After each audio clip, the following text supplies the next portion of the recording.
Blog Talk Radio. Here we go.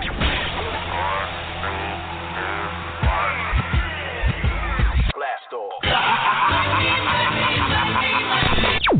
This is True Capitalist Radio. True Capitalist Radio. I am your host, the man they call Ghost. The badass of business. Give him capitalism or give him death. That's it. Period. Broadcasting from his Skyline office studios in beautiful downtown Austin, Texas. You sound fruitier than a box of Fruit Loops, for Christ's sake. And now, he'll take it from here. Your host, the prognosticator of prognosticators, the man they call Ghost.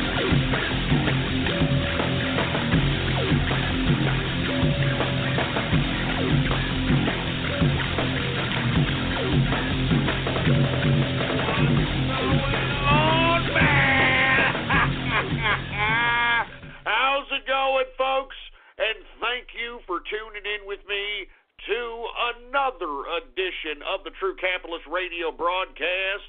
And of course, I am your host, the man they call Ghost. And once again, folks, I want to thank you very much for tuning in with me. This is episode number 558, episode number 558 for all the folks that are keeping track of the True Capitalist Radio broadcast. And before we get into anything else, I'd like to remind everybody and plead with everybody to please spread this show link around like wildfire all over the internet and throughout the world. And let everybody know that True Capitalist Radio is in effect and in the house. And we are live every Monday, Wednesday, and Friday, 6:30 p.m. Central Standard Time, right here on the official website of the True Capitalist Radio broadcast, and it is blogtalkradio.com/ghost.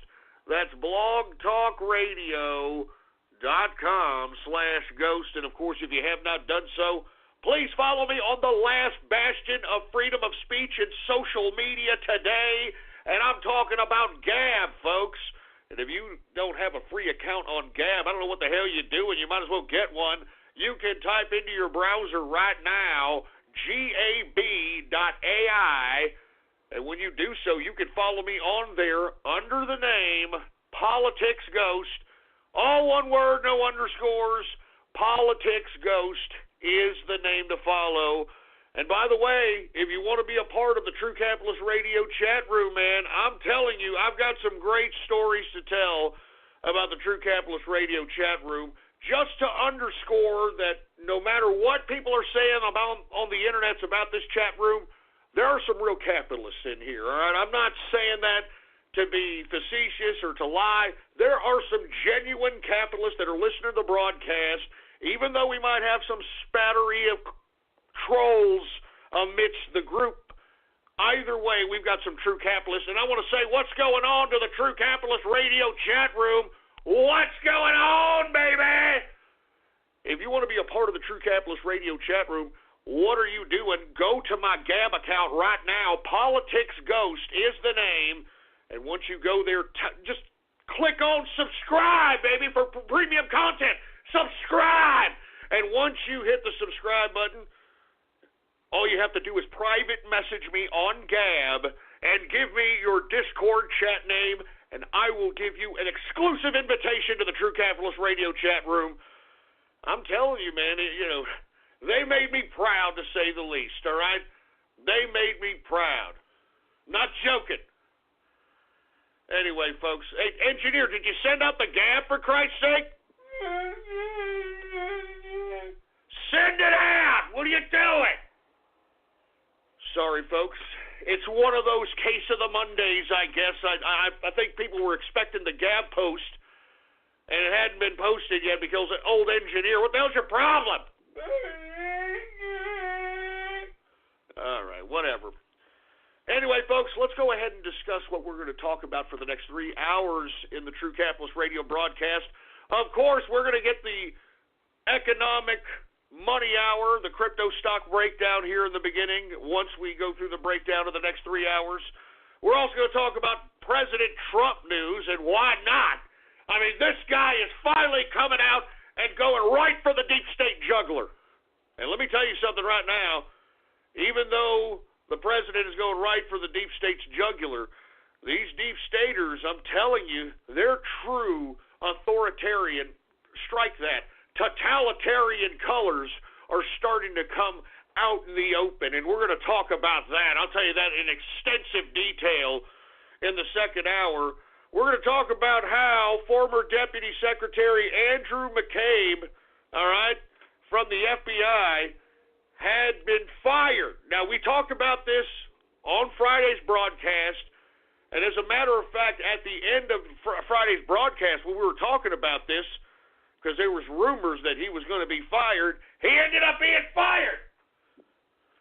So we're going to talk about that. Even though the mainstream media is claiming or somehow correlating that Trump had McCabe fired, that is a bunch of fake news. Once again, fake news.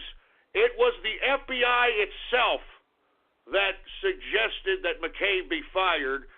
The Internal Office of Professional Responsibility at the FBI suggested it, all right? So all you idiots that are out there in the mainstream media that are flapping your little mealy-mouth gums in the wind, spewing out slanderous lies once again, it was the FBI itself that fired McCabe. Now, why is that important? Because it shows that this guy was a dirty piece of trash, so much so that this official firing denies him his retirement, which I think is more than suitable at this point in time, because any asshole who's going to politicize the institutions of the judicial branch, the highest institutions of the judicial branch, not only deserves no goddamn retirement, they deserve to be in freaking jail. And I'm not too sure if that's out of the question for old McCabe. I don't think that's out of the question whatsoever. So we're going to talk about that. I mean, look, folks, just to underscore how dirty McCabe is, just to underscore, you had Adam Schiff, the guy who's been leading this whole Trump-Russia nonsense in the damn House Intelligence Committee in the damn Congress. You know who I'm talking about, that wide-eyed, fruity-looking guy from California, Adam Schiff, that representative out there who's always talking, oh, well, you know, there is definitely some kind of Russia-Trump connection, and we know there is because I've seen the documents. Even though there's been nothing burger, an absolute nothing burger when it comes to any kind of Trump or Russia collusion, connection, coordination, anything. Even Adam Schiff had to come out and say, well, you know, the firing of McCabe may have been justified. Even Adam Schiff said that Andrew McCabe, the former Deputy Secretary of the FBI, his firing was justified. Quote, may be justified. If you want my personal opinion, look, I don't want to get into it. We got to talk about it here in the second hour. All right? And as all this happened, of course, the president wasn't going to go quietly in that good night. He utilized Twitter to just basically go right at McCabe, right at Comey, right at Mueller, for Christ's sake. And I don't blame them. How much more evidence? I've been saying this for months. You all know it. How much more evidence do every one of us need before we realize that the highest level of the judicial branch, all right, the DOJ, the FBI, and even this Robert Mueller special counsel are all a bunch of politicized, weaponized bunch of garbage. And everybody now is talking about, well, If the president happens to fire Robert Mueller, this will be a constitutional crisis. You heard that from Lindsey Graham, a Republican. You heard that from Turbin Durbin today, a Republican, or excuse me, a Democrat. Excuse me, hell no. Turbin Durbin's a Democrat. Trey Gowdy, a goddamn Republican. God damn, I'm sick of that idiot Trey Gowdy. No wonder his ass is not running for re-election. I'd like to see what's in that stupid doll hair Sporting's closet, man. I'm sick of this idiot. Everybody gives him props, and he hasn't done jack. He hasn't done anything. He's the asshole who single-handedly botched the whole Benghazi situation related to goddamn Clinton and that ridiculous video that they tried to blame. He's an incompetent idiot, and I'm sick and tired of everybody putting Trey Gowdy on some kind of a goddamn pedestal. He is showing his establishment GOP colors by sitting over here suggesting that Trump should not, quote, stop the Robert Mueller special counsel. Unbelievable. Unbelievable. What have I always said on this broadcast, folks? That it's Trump against the world. It's Trump against the Democrats. It's Trump against the establishment Republican jerk-offs, all right, which are pretty much in the same boot as the Democrats. You know it and I know it. That's why these guys hang out with each other at cocktail parties in Washington, D.C. Why do you think I always make reference to Washington, D.C., the equivalent of a criminal organization? Because that's what it is. Washington, D.C. is a criminal organization funded by our tax dollars. And that's why now that we are all politically awake, we can no longer go back to sleep. We can't afford it. Our president needs us at this point in time, folks. The institutions of government on the judicial branch have been politicized. This is the crisis in our government today. The fact that institutions of government at the highest level of the law, you can't get any higher than the Department of Justice and the Federal Bureau of Investigations, corruption's at the highest levels of the law. That's why I've always asked, every time we've covered this subject, I've always asked, are these people too big to jail? Because who's going to jail these people? I mean, it's already apparent that these people conspired and utilized the institutions of the Department of Justice and the FBI and now this Robert Mueller special counsel in an attempt to remove a duly elected president. I don't know how much more evidence people need, even if they admit it at this point. That's why they're so cocky about it, because who's going to arrest them?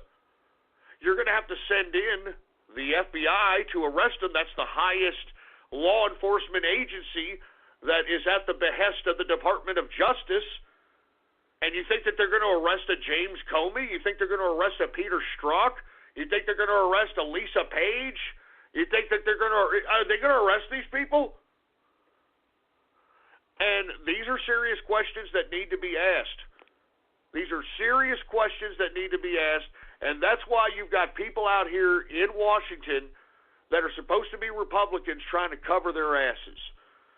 And if you want my personal opinion, if we take a good, close, microscopic look at some of these GOP assholes that are against this Robert Mueller, or they want Robert Mueller special counsel to continue for some reason, take a look at the names of those people. You know, Trey Gowdy. Who the hell knows what his motive is? I mean, he's an idiot. I never liked the guy. He's a moron.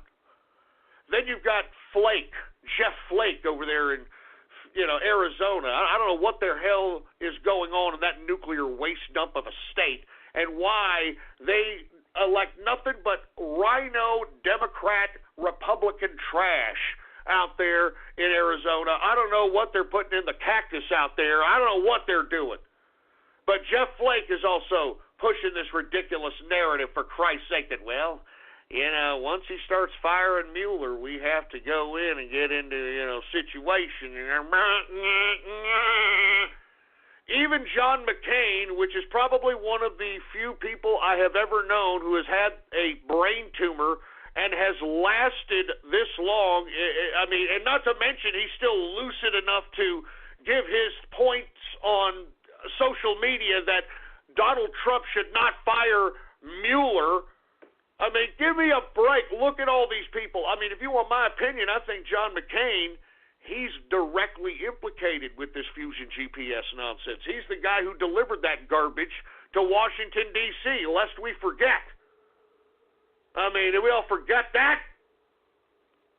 And if you want my personal opinion, I wouldn't doubt if the people that are on the GOP right now that are the most vocal are the ones that had their hands on this dossier as John McCain brought it in and circulated around. Take a look at the names that are calling for Robert Mueller's special counsel to continue. Take a look at the names. John McCain, Jeff Flake, Trey Gowdy, Lindsey Graham. I mean, you don't think that guy had he had that damn Russian dossier up his derriere, for Christ's sake? Give me a break. I'm telling you this right now. The damn Robert Mueller special counsel, it needs to cease to exist. It needs to end already. It is a corrupt, politicized, weaponized tool for the deep state who is now against the ropes, and that's why you've got all these people vocalizing that Robert Mueller special counsel should continue. When in actuality, it should be a unified front in the Republican Party to call for the ending, and they have the power to do it if all the Republicans were unified, but of course they're not. They would have the ability to call off Robert Mueller's special counsel. This is enough. This is absolutely enough for this garbage, and I'm sorry that I'm extending the beginning broadcast to this, but it must be said. This damn ridiculous special counsel, at this point, it's been beyond proven that this is a weaponized, politicized bunch of garbage. I had a poll on my Gab, should President Trump fire Robert Mueller? 81% yes, 19% no. I mean, do you understand? I mean, we have had enough of this. This is a joke.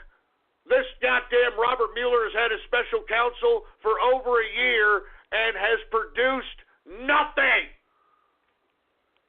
And not to mention the Drudge Report had its own poll, should President Trump fire Mueller? 3/4 of those, and these are millions upon millions of people, 3/4 say that he needs to fire Mueller. And look, I know that he hasn't said anything. As a matter of fact, it was his lawyer that suggested in an off-the-cuff speech that maybe Trump, or he didn't even say Trump, maybe the Robert Mueller investigation needs to end, is what he suggested. So, all of a sudden, because his lawyer says that on Sunday, that the Robert Mueller special counsel needs to end, all this media hoopla today on how the Robert Mueller special counsel needs to continue. Folks, our president needs us more than ever. And I'm trying to do whatever I can in hopes of trying to help my president out here. They're trying to come at him from all angles. And we have to be vocal once again. That's why you've got these Silicon Valley oligarchs trying to censor folks that have an influence, especially when it comes to right-wing politics. That's why I encourage you, folks, not just this show. If you know another show that's promoting capitalism and right-wing politics, then spread these things, spread these media vehicles around like wildfire, man. Don't be afraid to do so, because they're going to silence us, and we cannot be silent. I mean, isn't this the United States of America? Good God. We have to make it known, folks, that this Robert Mueller special counsel needs to end. It needs to end. Anyway, let me move on and talk about what else I'm going to talk about in the second hour. The president calls for opiate reform. And you know what? I'm glad that he's taken a stand to this, because it seems to me that everybody is bombed out of their minds off of some kind of pill. Now, you know, folks, I've been very candid with you. I don't take pills. I don't take pills for nothing. Mrs. Ghost hates that about me. I don't take pills, and maybe I'm a little bit neurotic in that regard. I mean, don't get me wrong, if I'm in major pain, maybe I'll pop a Tums or something, or maybe, maybe I'll pop a freaking, if I'm really sick, I'll pop something. But that's very, very, very rare. Very rare. And the reason I don't is because when I was growing up, we didn't have, when I was looking at the adults, that we didn't have people popping pills back when I was growing up, all right? I mean, even old Granny wasn't popping pills. You know what old Granny used to do? I'm going to tell you what Granny used to do. And I still buy these, as a matter of fact, and these people are not advertising. I'm just telling you from personal experience.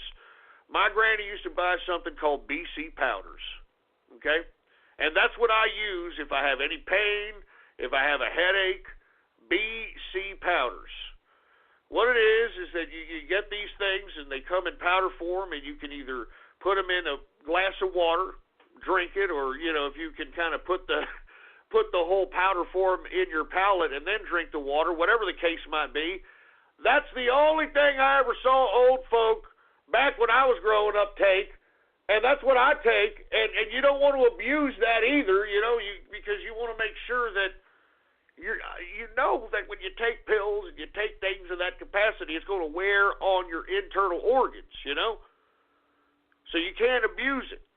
Now, the reason I'm discussing this in extensive detail is because I'm starting to see a lot of people that we grew up with as, you know, sitcom stars and movie stars. Haven't you noticed these directors, they're all dying at like 50s. Maybe they get to their 60s. Sometimes it's in their late 40s. I mean, you're starting to see this in an abundant amount. And if you want my opinion, I think that constant pill popping combined with a party lifestyle, which I'm sure encapsulates the Hollywood MO, I mean, does one on the internal organs of the body. I mean, especially pills, folks, especially pills. I mean, just take a look at any of these so-called, and look, I'm not trying to make fun of anybody, all right? People that are autistic or Asperger's that are constantly being forced to take these psychotropic drugs and antidepressants and ADHD, Adderall, all these drugs, okay? Take a look at, and they've been prescribed this since they were 10, since they were 11, sometimes even earlier than that. Take a look at their faces when they're 18, 21. Haven't you noticed that these faces of these young people are starting to look very old? They're starting to have creases. You know, when you have a lot of those lines on your forehead, you usually have real big lines on your forehead because you're an alcoholic drunk. But you're starting to see that in young people. Why? Because pills destroy your liver at a rapid pace, way more than boozing every day. And I'm not promoting boozing every day, believe me, I'm not promoting that. But pill popping on a consistent basis will literally make you look older at a more rapid capacity because your liver has to process all those pills. And your internal organs have to process all those pills. And that's why we're seeing a lot older looking young people, in my opinion, because you combine the pill popping, and then they get to the age of drinking, and they start drinking like a sumbitch, and they're obviously mixing some of these medications in drinking, and finding that they get an ecstasy type high, dude. Yeah, you know what I like to do is I like to pop this one pill. You know, I like to pop a Xanny, and then I like to just drink just a little bit, dude. You don't want to drink too much, dude, because yeah, you may not come back, but dude, this is like ecstasy, dude. They do this on a consistent basis. And this is what's killing people, I think, man. And I'm glad the president is calling for reform because, you know, when you hear the mainstream media talk about this, they talk about how President Trump is turning into Rodrigo Duarte out of the Philippines or something because he's suggesting that certain drug dealers deserve the death penalty, you know? And I'm sure there's nuances to that. It doesn't mean that if you're, serving a dime bag of pot or something that you're going to be thrown in the gas chamber, all right? Obviously, if you're some big drug dealer that has made massive amounts of money and that have pushed dope in a given area, and I'm sure there's statistics that can be accumulated that, hey, this person died of a heroin overdose or this person died of a cocaine overdose, have all those numbers calculated, all right? Have all those numbers calculated and say, hey, wait, look, this guy was in control of this hood for all this time. This guy literally had an indirect an indirect type of link of killing these people in ODs, I think it's going to come down to things that way. I don't think it's going to be Rodrigo Duarte. If you see a drug dealer, just shoot him dead. I don't think it. Give me a break. The mainstream media is going to make you think that. That's not how it's going to be, all right? Good God. But look, he didn't just go there. He went as far as stating that we need to start developing non-addicting painkillers. Non-addicting painkillers. Now, I don't know if that's even feasible. I mean, once a pain's gone, people are typically going to continue abusing something, because how else are they going to take away the pain? You know what I'm saying? So there's got to be an emphasis. Obviously, President Trump is going to utilize some level of tax money into developing or researching this type of technology. I don't know if that's possible, but we shall see.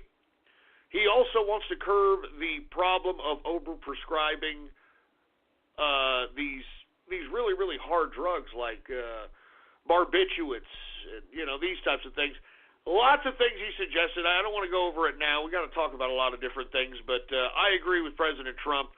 We have to stop this. People have gotten way too addicted, and in his speech, he kind of alluded to the fact that the pharmaceutical companies have a direct responsibility in this opioid epidemic. Overprescribing these damn hillbilly heroines, that's Oxycontins, these,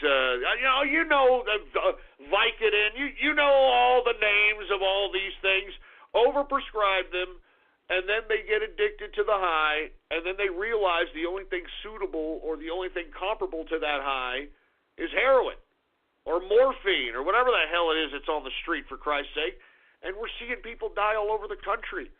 It's unbelievable, and I can't believe that we're having an epidemic in this country, but you have to take in consideration, we just went through 8 years of Barack Obama implementing quasi-socialism, communism, and making everybody dependent on the government, and it was just completely miserable. So that could also be a factor, all right? Anyway, we're going to talk about the Austin bombings. That's right, folks, another bomb, fourth blast in less than a month in Austin, Texas. Anyway, a fourth bombing in an affluent area. According to reports, it wasn't a package delivery bomb this time. It was more of a trip line bomb in which it basically had somebody unsuspectingly kind of tripping a wire while walking or biking, which unfortunately, caused an explosion and hurt two people that were riding by. Anyway, the police are finally acknowledging that this is a serial bomber based upon the contents of each bomb. They believe this is the same person, and they are now pleading with the bomber to get in contact with the Austin PD, FBI, anybody, so that they can communicate. So I don't know. I mean, I think they're taking a page out of the book of the one chief that was in charge of communicating the DC sniper. Do y'all remember the DC sniper? Well, if y'all don't remember, out of Washington, D.C., people were just getting sniped, while they were pumping gas, while they were walking to the store. I mean, it was just an unbelievable, these two people, I don't want to get into who it was. I mean, you can read about it. But the CIA, or the CIA, I'm sorry, the DC sniper, this was a duo of people, were just sniping people for a variety of different reasons. Anti-government, they were kind of black Muslim, etc. And the chief at the time, I forgot his name, man. He was a really, really good chief, kind of played his cards, kind of docile. You didn't really know what he was coming from, but he actually encouraged the DC sniper to communicate, to get in contact with him, and the DC sniper did it! And did it a couple of times, and that's how they caught him. So I'm just saying, Austin PD probably pulling a page off of the old DC sniper shooting. You know what I mean? Anyway, let's continue on. Crown Prince bin Salman of Saudi Arabia is in America right now. That's right, baby. And let me tell you, that's probably one of few millennials that are actually doing anything that are changing the world. I've got to give Crown Prince bin Salman 100,000% credit for purging the Wahhabist and Salafist factions of his own family. Because this is his own family that he's purging out here. Because what Crown Prince bin Salman is going to try to start spreading throughout Saudi Arabia and the Middle East is a more secular acceptance of Islam. And I mean, he's just a revolutionary. I mean, Islam, in my opinion, has been waiting for this guy, and he's putting his money where his mouth is. And we're going to talk about this guy. He's going to meet with the president tomorrow. Today he's meeting with defense and entertainment executives.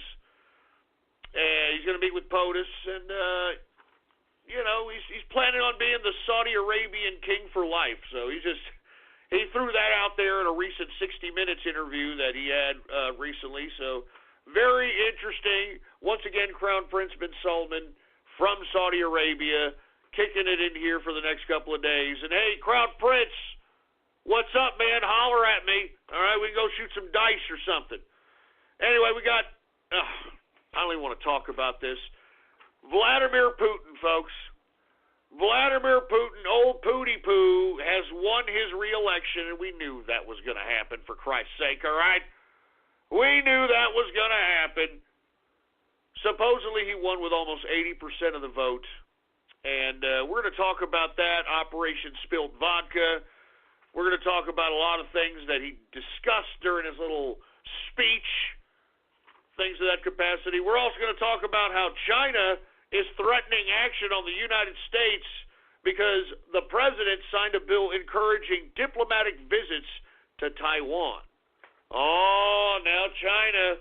You see, these Chinese, man, they know their house of cards can tumble down at any time. If we decide, like, hey, China, let me talk about it in the third hour, but President Trump, once again, playing five-dimensional chess in foreign policy. These people out here that are heads of state, they don't even know what to expect.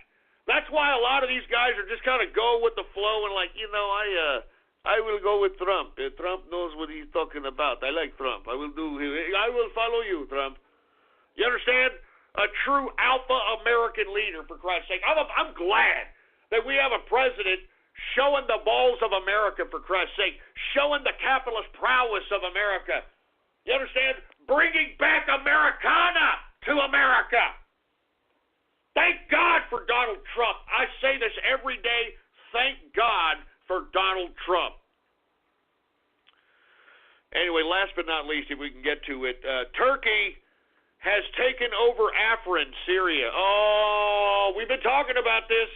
We've been talking about how Turkey was threatening to, it's not been threatening, it's been taking military action in Afrin, Syria, and as a result, it has pushed the Kurds out of the city, and we're going to talk about what the Turkish are doing, what they plan to do, and once again, the prognosticator strikes again, because as I stated, it wasn't but 2 days after Erdogan threw that fake coup on himself in Turkey, which I called. That was July 2016 for all of you that want to go to the archive and look it up. It was a Sunday. It was a special Sunday edition where I make most of the show exclusive to this topic. That Erdogan was planning on going into northern Syria, going into northern Iraq, going into other territories in pursuit of trying. And he's trying, folks, I'm not joking, to try to rekindle the Ottoman Empire. Now, Erdogan came out here recently and stated that there needs to be a 54-state superpower of Islamic State. So this guy's already talking about an Islamic Union now, and most of the states he's discussing were a part of the Ottoman Empire. I mean, this guy, what did I say? What did I tell you about this guy? What did I tell you? I told you that was his strategy. The whole fake coup on himself was to eliminate any kind of domestic opposition, identify him through the coup, purge him, and then do what he's doing. He's doing what he's doing. Anyway, with that being said, let's go ahead and talk a little cryptocurrency. Now, what did I tell you, folks, when it was contracting and why it was contracting? I said it was a great time to buy, and everything was on sale. Didn't I tell you all that? I told you all that when everyone is leaving, if you've got liquidity, well then, by God, go into the market and buy. And for those of you that were holding the bag on some things, hey, that's the way the market works, man. I mean, no one is a psychic. Hold. Now, once again, folks, you don't lose money unless you sell your cryptocurrency, your stock, or whatever it is that you're holding that you may be losing money on at the time. You don't lose money until you sell. And you know something, folks? Let's say that, you make one or two bad buys and you got to hold the bag on some crypto or on some stocks. You know what it really is doing? Instead of focusing on, oh my God, I'm losing money, you need to focus on the fact that this is indirectly forcing you to save money. It's indirectly forcing you to save money. And what have I always told you? Long-term investment reigns supreme. Do you understand me? Long-term investment reigns supreme. Now, the unfortunate part about the cryptocurrency investment community is, as I stated, we've got a bunch of neckbeards, nerds, dorks that are so reactionary that once they see the slightest bit of red, they're out of there. They're selling. They're trading. That's why we see these dramatic drops and increases. And that's why I keep telling everybody who's out there, Ghost, I don't know. I mean, it used to be worth this, and now it's worth this, and I don't know what to do, and I'm going to sell it. You people are idiots, okay? I've told you story after story on why you need to hold, especially the cryptocurrencies that are covered on this broadcast. I mean, I cover nothing but long-term investments, and if I don't, I tell you right off the bat, this is a good 3-month, this is a good 6-month, and I try to be spare with those. But I've always suggested that everything that I talk about is a long-term investment, and I hope that you entertain what I'm saying, okay? Now, let's talk a little bit about crypto now. We were discussing on, Friday, that we were hitting under, $280 billion market cap for the entire market? Well, we have since bounced back. Money's coming back into the markets. There's a lot of reasons why. News came out of the G20. For you folks that are unfamiliar with the G20, it's the Grand 20 Nations. That's a summit that brings 20 nations together to, increase diplomatic ties, discuss what's happening economically in the world, etc. It's the same thing as the G8. It's just there's more countries, basically. Well, the G20 in their meeting said that they're not going to put an emphasis on regulation on cryptocurrency. That cryptocurrency poses, quote, no risk to economic stability. So with that being said, that's what's making everybody come back into the markets. Everybody's feeling okay again, and now you're starting to see a bounce. Now, I want to be honest with you folks. Yesterday, and let's go ahead and talk about quantum, because I've been promoting this coin because I've suggested that this coin is going to be the Ethereum of 2018. The way Ethereum popped up to the prices that it did in 2017, that's what quantum, symbol QTUM, is going to do in 2018. Now, on Friday, I was telling people that you should buy, especially at the prices that it went down to, and especially with this one, man, QTUM. I mean, there are so many reasons to buy this. First of all, this team is nonstop advancing their technology. They're throwing satellite nodes into space, for Christ's sake. They're doing airdrops from space. Okay? And aside from that, they have their own token, the QRC20, which is a better token than the ERC20. Moreover, they're starting to have other coins created off of their token, which are airdropped to those stakeholders of Quantum. And by the way, folks, I want to be honest here. I think this is a good buy now, even though it's going through the roof. Here in about, I guess, less than an hour, the exchange Binance. The exchange Binance is one of the big cryptocurrency exchanges.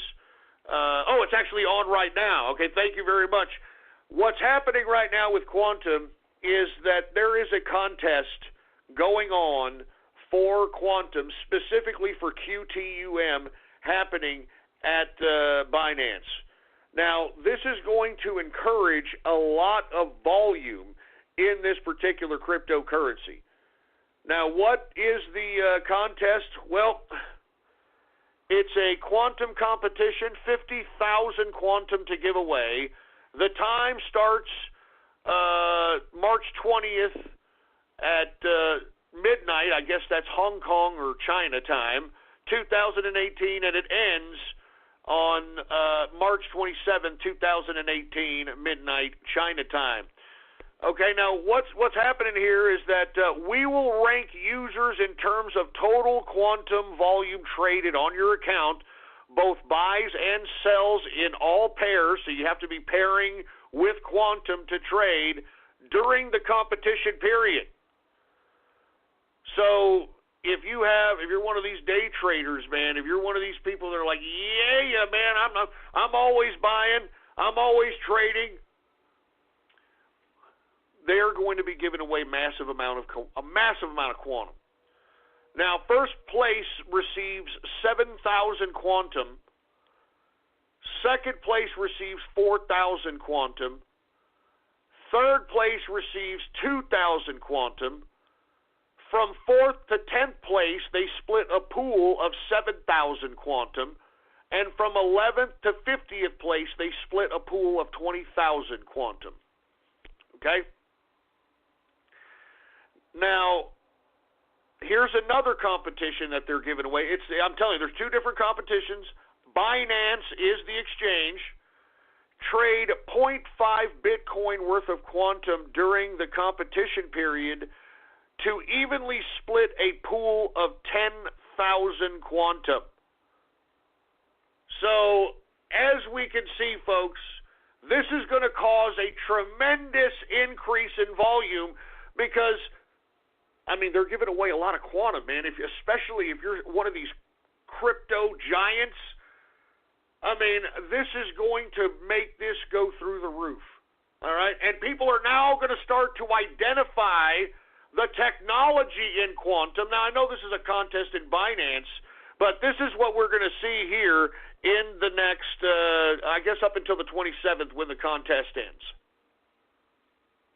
Now, let's take a look at quantum right now. One thing I do want to show you is that people are starting to recognize the technology of quantum. Let me go ahead and post a article that's out of the USA Commerce. It says QTUM, one of the most underrated threats to Ethereum.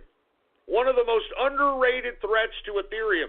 I'm telling you, folks, I would not, look, I have no vested interest other than to help people that are out there that are listening to this broadcast. This coin will take off. You've just got to be patient and hold for the long term. Now people are starting to recognize the technology. And what did I say gave quantum the value? It's technology.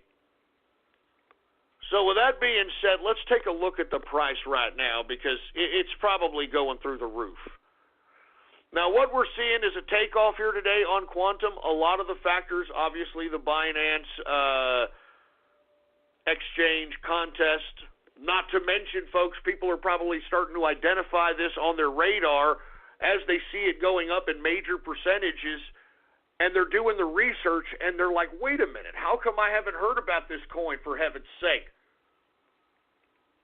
So with that being said, let's take a look at it. All right, QTUM is the symbol. All right, the market capitalization right now for Quantum is $1.5 billion market capitalization. The current circulating supply is 73.9 million in circulation. Now, in the past 24 hours, get this, in the past 24 hours, Quantum has gone up, all right, just take a look at this, 51.01%. 51.01%. Now, I want to say props to the True Capitalist Radio chat room. I was going to get into this. I was kicking it with them yesterday on Sunday, and yeah, I kick it with the chat room all the time, man. If you want to kick it with us, voice chat with us, I mean, go to the damn Gab account, Politics Ghost right now. Hit subscribe, baby. And I was kicking it in there with them, and they were talking about how, at that time, I'm telling you, it went as low as $11 and change, QTUM, yesterday. As low as $11 and change.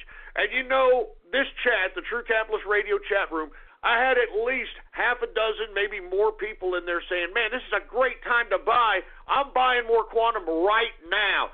I'm buying a lot of Quantum. I mean, this is on sale. I can't believe, I mean, they were all buying Quantum on Sunday afternoon. I'm not even kidding. Today, I come in, and they're like, good God, yes, I can't believe it. I mean, they're starting to realize, I mean, what a breath of fresh air. People in the True Capitalist Radio chat room that everybody out there on the internet calls the Tard Room for some reason, they're capitalists in here, baby. They're capitalists. Oh, man, it's inspiring, man. It's inspiring. I love you guys. Everybody that was in the chat room chilling with me yesterday that bought Quantum and were saying, yeah, man, you know, I'm buying, I mean, $11 and change, give me a break. These people are banking. Let's take a look at the current price for Quantum. Remember, yesterday it was at 11 and change. Today, the current price for Quantum, $21.23 per Quantum. Good God, I told you! This is a buy and hold, for Christ's sake, man. A buy and hold. And I'm telling you, a buy and hold for the long term. And everybody out there that's in the True Capitalist Radio chat room that were in the inner circle, everybody was buying it up yesterday. And I said, man, you better take advantage of these prices because you probably ain't never going to see them again. I mean, you ain't going to see QTUM at 11 and change again. Unbelievable. Everybody is heel kicking out here in the True Capitalist Radio chat room, and I'm glad to see you guys profiting, kicking ass, for Christ's sake. Cheers to you guys, man. I'll crack open a beer here in a second for you guys, but I'm going to go through the markets. I've been taking a lot of time. So let's get to Bitcoin, because I know everybody's concerned about that. Now, we had a very long contraction that lasted for about a week, and it just started coming back up this morning. And the reason is because it couldn't get any lower than this. But what we were witnessing in this prolonged contraction, in my opinion, was a shuffling out of the shit coins. Excuse my French, but we have way too many coins on the market that need to be flushed down the toilet because there's no need for these coins anymore. Now, I hate regulation, but it's obvious that people are finding it very easy to scam a bunch of people through this whole ICO process. Now, I currently believe that we do need an element of regulation when it comes to the ICOs and any kind of crypto hedge funds in that capacity. And the reason I suggest this, folks, is because people are just shitting out coins like it's going out of style. And because everybody has the simplistic buy low, sell high mentality without any fundamentals, without any knowledge backing that up, they just go right to the source. They think, well, you know, if I get an ICO before it's actually circulated out there in the market, I'll be the first one there. And then when it raises to $10,000 like Bitcoin, I'm going to be rich. And that's not how it works, okay? I mean, every coin that I tell you folks has technology. It's been around. It's been around before this whole Bitcoin phase started becoming a phenomena here in the past year. I mean, this is what I keep telling folks. There's a lot of factors you got to take in when it comes to cryptocurrencies, man. And the market right now is being goofed, in my opinion. You can take a look at the damn big board. Take a look at however you look at what is the top 100 trading coins. You're starting to see all kinds of coins there that just came there out of nowhere. I mean, they just showed up there. And then you try to take a look at their white paper. It's like, man, people are paying for this?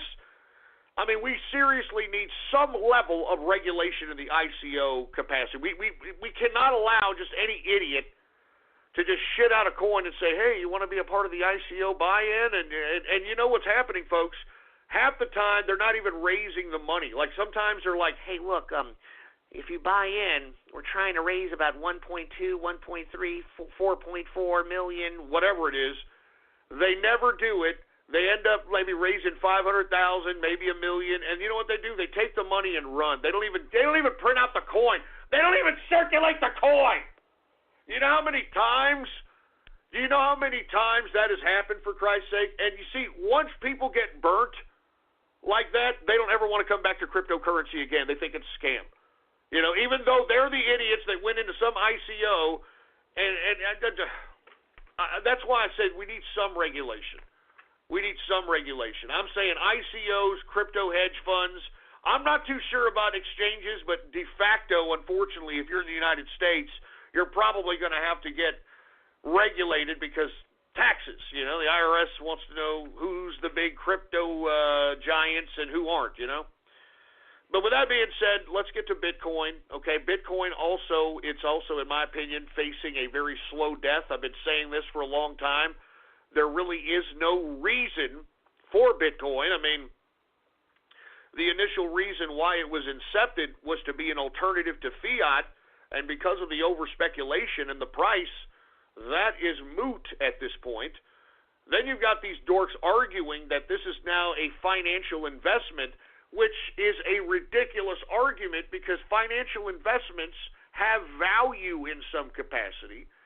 And none of these idiots that are supposedly Bitcoin experts can ever explain what's the inherent value of Bitcoin that justifies it being 10,000, 15,000, 20,000. What is it? They can't explain it because the initial inception was it being an alternative to fiat currency. And I think people are starting to finally figure that crap out, considering that Bitcoin is slow, it's got a high transaction fee. I mean, there's a bunch of things. There's a bunch of it's over-speculated, man. It shouldn't be this price. And I've said this every time I've done this part of the broadcast, is the reason that it's this price is because it's the first kid on the blockchain, man. It was the first cryptocurrency circulated. All right? It's at the top of head of everyone out there in Mr. and Mrs. Joe Six-Pack America land. You know, the people that don't know about cryptocurrency, you ask them about Bitcoin, they know what Bitcoin is. And that's really what's making the price of Bitcoin and the over-speculation of Bitcoin happen. Now, once again, I think we're seeing the slow death of Bitcoin, and I hope that the market capitalization from this circulates into the true coins that have technology, that are seeing the future, that are going to aid commerce. Because I currently believe that there are many coins out here that are going to aid commerce to make it faster, to make it safer, to make it easier, to make it cheaper. So with that being said, let's get to Bitcoin, since it is the first kid on the blockchain, and everybody's got to know the price. All right, BTC is the symbol. All right, current market capitalization is $144 billion market capitalization. The current circulating supply is 16.9 million. 16.9 million in circulation. In the past 24 hours, Bitcoin has gone up modestly, 3.47%. Current price for Bitcoin, under $9,000, baby. Under $9,000. Current price for Bitcoin, $8,558.33 per Bitcoin. And, you know, I also, you know, I don't mean to get mixed up here, but I also wanted to talk about another coin that I suggested, which was going to be airdropped to quantum holders. Okay, I don't mean to be mixing up coins here, but it's going through the roof once again right now. I'm talking about BOT, B-O-T, the predictive blockchain, 40 million in circulation. It's a competitor to Augur and Genosis. It combines both their predictive technologies and combines it into one. Once again, BOT, B-O-T is the symbol, is a QRC20 token. And right now it is going through the roof. So if you're a pattern trader, you know, you're this is what you might want to keep your eye on. Or if you happen to be a stakeholder who got the airdrop, I mean, remember you got, what was it, 4 BOT for every 100 quantum that you had. I mean, this is right in your wallet, or it should be right in your wallet. Let's get to it right now, okay, folks? Current market cap for BOT, B-O-T is the symbol, B-O-T, 17 million in market capitalization. The current circulating supply is 40 million in circulation. The total circulating supply will be 100 million. That's it. In the past 24 hours, folks, take a look at BOT. Folks, it is up 63%. 63% right now. Once again, a QRC20 token. This is why I'm telling you all about Quantum. You would have gotten this airdrop to you for free. 4 of these for free, for Christ's sake. And let me tell you, this, you take a look at Augur, you take a look at Genosis, take a look at those prices. This is that technology combined into one. So once again, 63% increase in a 24-hour period. Current price for BOT, almost 44 cents.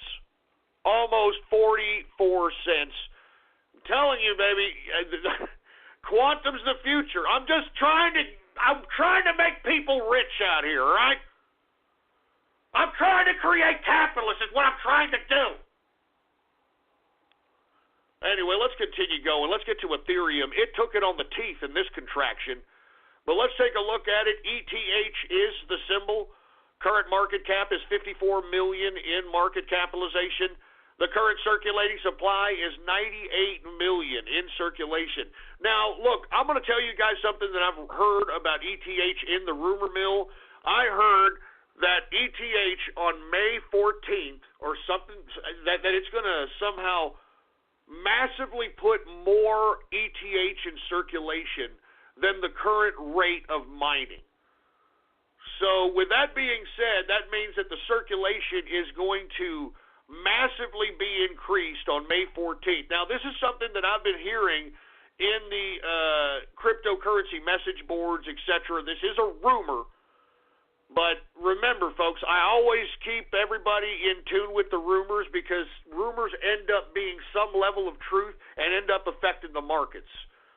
You know what I'm saying, folks? So you just got to keep that into perspective. Just letting y'all know, May 14th, according to people in the cryptocurrency message boards, Ethereum is going to massively increase its circulation to some capacity. So keep on that. Keep an ear out for that. Keep an eye out for that. All right, in the past 24 hours, Ethereum has gone up 2.14%. Current price for Ethereum, symbol ETH, $551.86 per Ethereum. Let's get to Bitcoin Cash. It also took it on the teeth. But once again, Bitcoin Cash, if we're going to talk about an alternative to fiat, Bitcoin Cash has more of a feasibility of it being a alternative to cash. That and Litecoin, if Charlie Lee would shut his mouth. And the reason I say Bitcoin Cash, fast transaction speed, low transaction fee, and if if the market can keep Bitcoin Cash under 3,000 to 4,000, it's a feasible alternative to fiat. But if it goes any farther than that, then forget about it. It's going to be a nothing burger just like Bitcoin, because if that's its only application as an alternative to fiat, then it's got to stay on a low USD fiat price. I mean, so it can be feasible to be used as an alternative to fiat, etc. So let's get back to Bitcoin Cash, BCH. Current market cap is 16.7 billion in market capitalization. The current circulating supply is 17 million in circulation. In the past 24 hours, Bitcoin Cash has gone up 5.04%. Current price for Bitcoin Cash, BCH, $986.53 per Bitcoin Cash. Anyway, we're now in the second hour of the True Capitalist Radio broadcast. And, of course, I am your host, the man they call Ghost. And once again, folks, I want to thank everybody for tuning in with me. Before we get started on anything else, I'd like to remind everybody to please spread this show link around like wildfire and let everybody know that True Capitalist Radio is in effect and in the house. And we are live every Monday, Wednesday, and Friday, 6:30 p.m. Central Standard Time, right here on the official website of the True Capitalist Radio broadcast. And it is blogtalkradio.com/ghost. That's blogtalkradio.com/ghost. And, of course, if you have not done so, please follow me on the last bastion of freedom of speech and social media today. I'm talking about Gab. Get yourself a free account, for Christ's sake, man. Free speech, man. Free speech. You can type in your browser right now, gab.ai. And when you get yourself an account, follow me on there under the name Politics Ghost, all right? All one word, no underscores. Politics Ghost is the name to follow. And, of course, if you want to be a part of the True Capitalist Radio chat room, I want to say what's up to the chat room, man. They're making money in the chat room, man. They're making me proud. They're making me proud. I'm proud of you, man. As a matter of fact, I said I was going to crack open a beer. Let me crack open a beer, for Christ's sake, man. We got people in the True Capitalist Radio chat room making massive amounts of money. Listen, I didn't even need to tell them, man. I came into the room, and these guys were talking about quantum. These guys were like, man, quantum is going down, man. It's like 13, and then we saw it go down to 12, and then we saw it go down to 11. And these guys were like, man, I better go in. I better grab some. And all these guys that were in here last night grabbed quantum, and I can't believe it. I'm proud of you. We got capitalists in the Tard chat. I'm grateful. I'm grateful. Anyway, let's get some more beer. Come on, more beer. Crack open a beer. Let's crack open a beer for the True Capitalist Radio chat room. They're growing up, baby. They're growing up. Woo! I'm excited, man. I'm not even joking around. I'm excited. And this is true story, man. I'm telling you, I know that whenever we put the voice chat on, whenever we get to voice chat or chat room shout-outs and Gab shout-outs, it sounds like a goddamn Tard Autistic Central. It's not, man. I'm telling you, we've got people in here that are pretty smart. All right, we're talking about crypto. We're talking about politics. We're talking about issues, man. And occasionally we get into a little bit of internet tomfoolery, all right? But that's just between the True Capitalist Radio chat room and myself. So with that being said, if you want to be a part of the True Capitalist Radio chat room, all you've got to do is go to my Gab account right now, Politics Ghost. All right, go to my Gab account and hit the subscribe button for premium content, baby. Hit the subscribe button and then private message me on Gab with your Discord chat name, and I will give you an exclusive invitation to the True Capitalist Radio chat room, all right? All right, anyway, now that we got that all out of the way, I know we're running out of time now that we're in the second hour. Let's go ahead and, cover some more crypto, and then we're going to move right from crypto right into stocks, all right? So we left off with Bitcoin Cash. Let's talk about Litecoin. Once again, another potential alternative to fiat, low rates of exchange, fast exchange, speed, etc. It's just this asshole who created the coin won't shut his fat Cheeto stain or what? No, he's Chinese, right? His egg roll stained fingers off the keyboard. Do you understand? He just won't stop it from flapping. He won't stop his stupid idiot. God. Ugh. Anyway, look, I don't want to discuss this. I just want to say that this could be a potential. But this guy's got to shut his fat trap, all right? That's all I'm saying. Anyway, let's get to Litecoin, LTC. Current market cap is $8.8 billion market capitalization. The current circulating supply for Litecoin is 55 million in circulation. In the past 24 hours, Litecoin has gone up 3.62%. Current price for Litecoin, $159.71. $159.71 per Litecoin. Let's get to Monero. What do I like to say about Monero? It likes to run swing and pattern trader central on this one. XMR is the symbol. XMR. Current market cap is $3.4 billion market cap. The current circulating supply is 15.8 million in circulation. In the past 24 hours, Monero has gone up 2.74%. Current price for Monero, symbol XMR, $215.49 per Monero. Let's get to Dash. Yeah, I like Dash. DASH.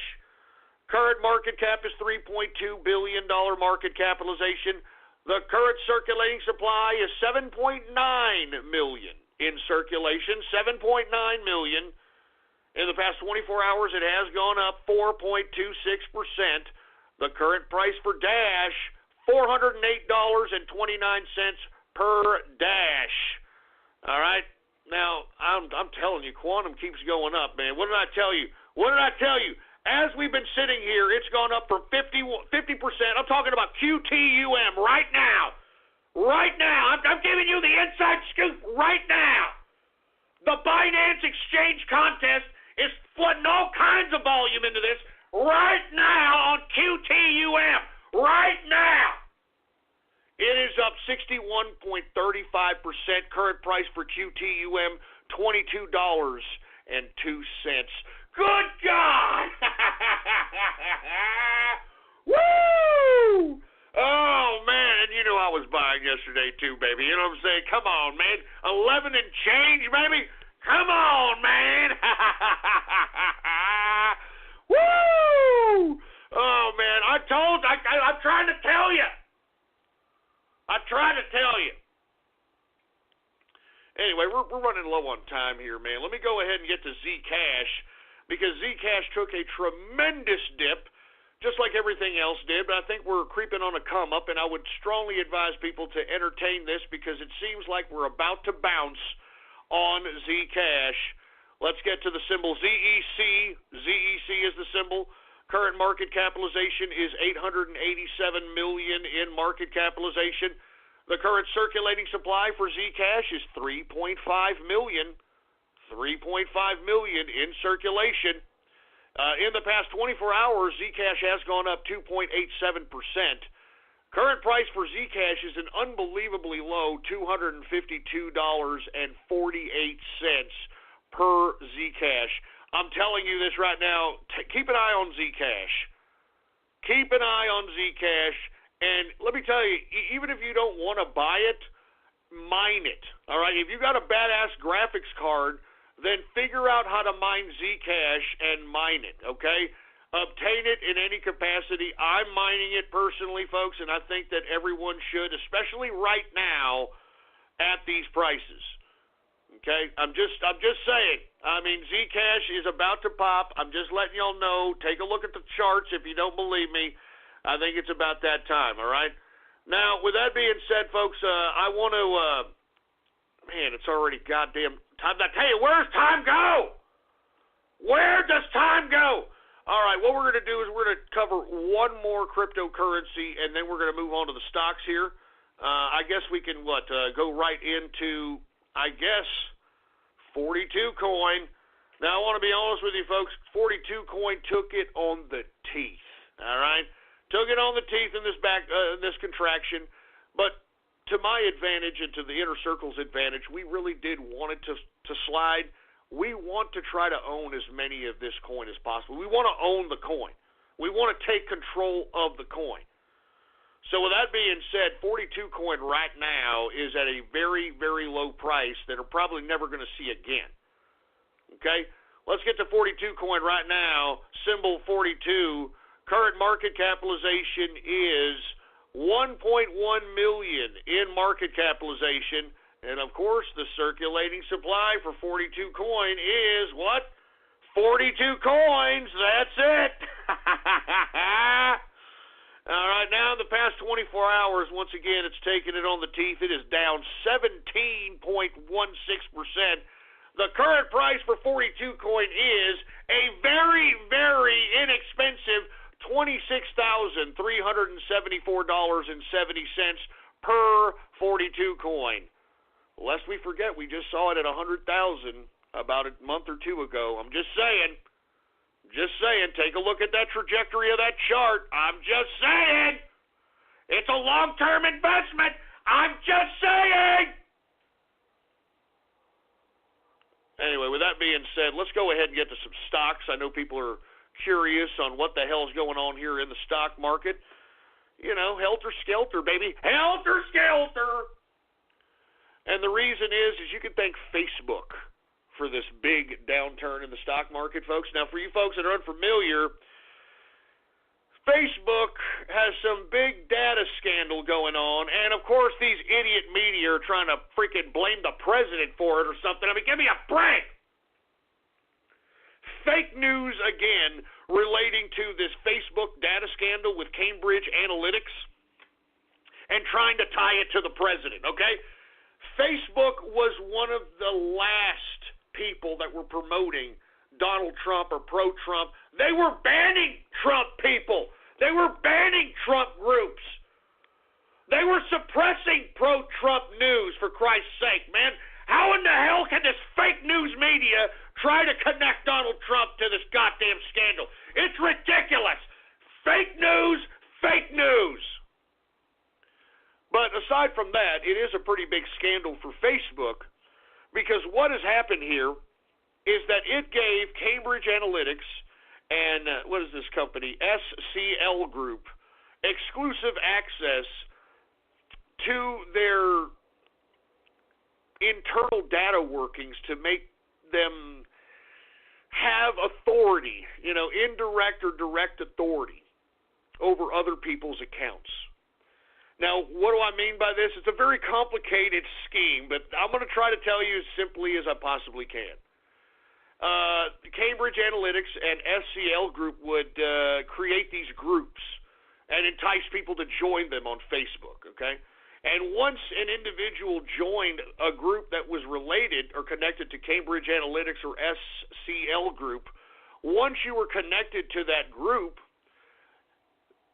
I don't know why Facebook gave this group the power to do this, but it would automatically gather up all the data and everything you've got in your Facebook, from your private, you know, photo. I mean, everything. I mean, your family, and it even usurp your family's data.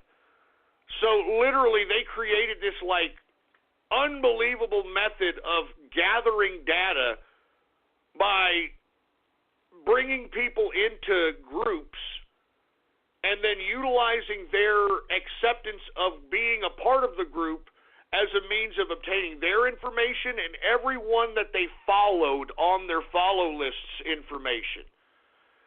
And through this method of manipulative gathering of data, according to reports, they've obtained over 50 million people's private information and have compiled some level of profile data on each and every one of them.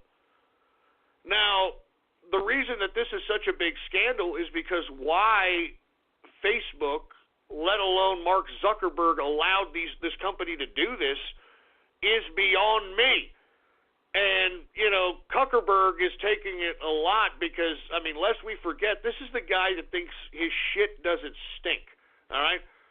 I mean, wasn't this the moron that wrote in his inception of his corporation the little bylaws called the hacker way? Remember that? It's the hacker way, dude. It's the hacker way. I mean, why did he give a third party? I mean, he could literally compile this information himself legally. This is what makes this very bizarre. You know, Mark Zuckerberg, I mean, Facebook, they've got all this data. Why were they allowing Cambridge Analytics and SCL Group to have this type of ability to obtain this information?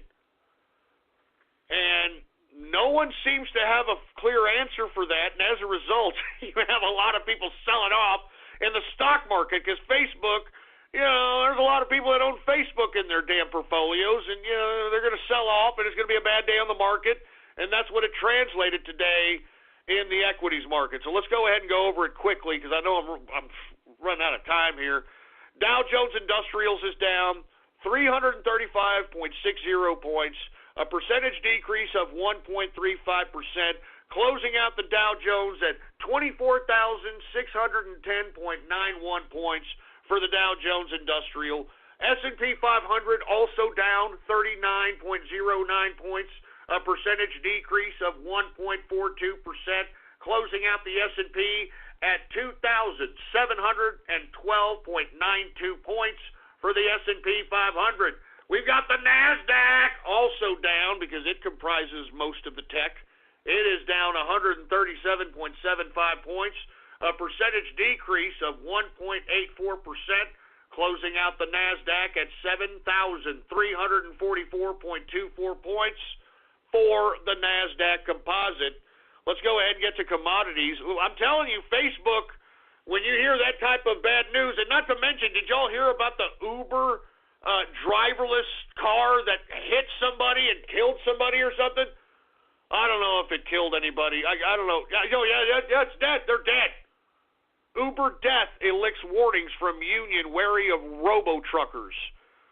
Yeah, for all those that don't know, the Uber has like driverless cars in municipalities all over the place. We don't even know. And one of these Uberless drivers literally ran over and killed somebody. And now Uber is suspending all driverless drivers. Why are they trying to force us into going this direction? Haven't you ever wondered that? Why do they insist upon shoving driverless cars down our throats? And if you really analyze why, it's because the government, these totalitarian freaks, the Democrats, the assholes in Washington, D.C., they want to control our very movement.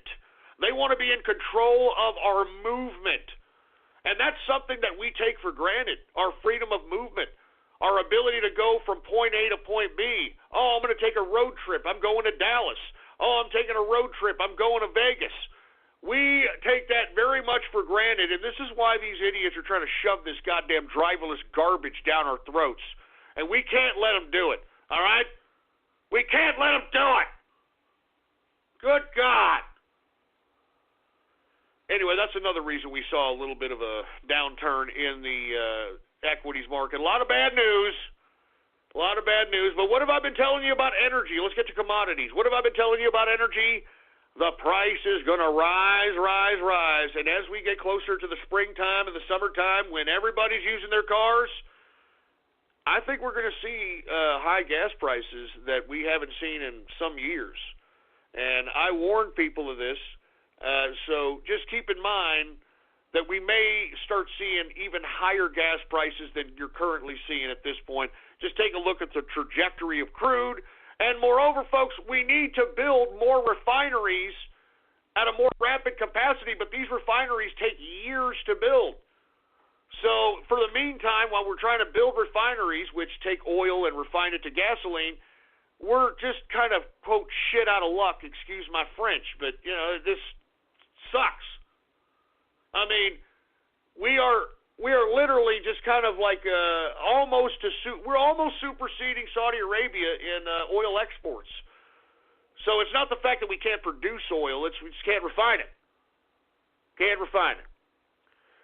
Anyway, let's get to crude oil. It is up today 10 cents, a percentage increase of 0.16%, closing out WTI at $62.16 per a barrel of WTI sweet crude. We've got Brent crude also up 15 cents today, a percentage increase of 0.23%, closing out Brent crude at $66.20 per barrel of Brent crude oil. Gasoline is also up 0.24%. Natural gas is up 0.23%. Heating oil is up 0.38%. Let's get to metals, shall we? The metals! Let's get to the goddamn metals! The metals little bit on the downside, not much. So let's take a look at what's going on here. Gold is down $2, a percentage decrease of 0.15%. Closing out gold at $1,315.80 per troy ounce of gold. We've got silver down 1 penny, a percentage decrease of 0.09%, closing out silver at $16.31 per troy ounce of silver. We've got copper down today 0.08%, and platinum is up 0.05%. Let's get to agriculture. Grains. Corn is up 0.07%. Wheat is up 0.89%. Oats is up 0.53%. Rough rice is up 0.08%. Soybean is up 0.12%. Soybean oil is down 0.09%. And canola is up 0.23%. Let's get to the soft, shall we? Now we're seeing a decrease in cocoa after that major ride, man. Good God. Cocoa is down today, folks. 3.05% decrease. We've got coffee. Hey, dude, just don't talk to me, Don't talk to me unless I have my coffee, dude. Just please don't do it. Shut up, you hipster fruit. Anyway, we got coffee up today, 1.10%. Sugar is up 1.90%. We've got orange juice down today, 0.22%. Cotton is down. Cotton is down 1.96%. Lumber is down 0.51%. Rubber is up 0.16%, and ethanol is down 2.01%. Let's take a look at livestock, shall we? Livestock is taking it on the teeth. Live cattle is down 1.43% decrease on the day. Cattle feeder is down 1.37% decrease on the day. And lean hog, I hate to remind everybody of this, but I hope that y'all are doing this. I hope that y'all are doing and bringing back the ham bone movement. When you see some fat jelly ass in a hover round, in a supermarket, in a grocery store, in a shopping mall, make sure to walk by those sons of bitches and say, Hambo. It's as simple as that. They'll get the point. At some point, they'll get the goddamn point. We're doing a service out here. Do you understand that? We're doing a service. We're making America great again. Anyway, lean hog is down at 2.91% decrease for lean hog. And that, my friends, is the markets for your ass, all right? All right, folks. I know we're running late on time out here, so I'm going to get right to the nitty-gritty. Let's go ahead and get to some goddamn chat room shout-outs. But before we do, let's go ahead and look, don't judge the chat room by the goddamn people that are acting a fool on voice chat, all right? I'm just saying, don't judge. Don't judge. We got capitalists in here, all right? We got capitalists and we got real people. So I just want to give that preamble before, I put everybody on voice chat. So with that being said, let's go ahead and get on voice chat here. Can we put them on voice chat, engineer? All right. Once again, let's go ahead and see what they have to say on voice chat in the True Capitalist Radio chat room. Go ahead and throw them on, engineer. Yay,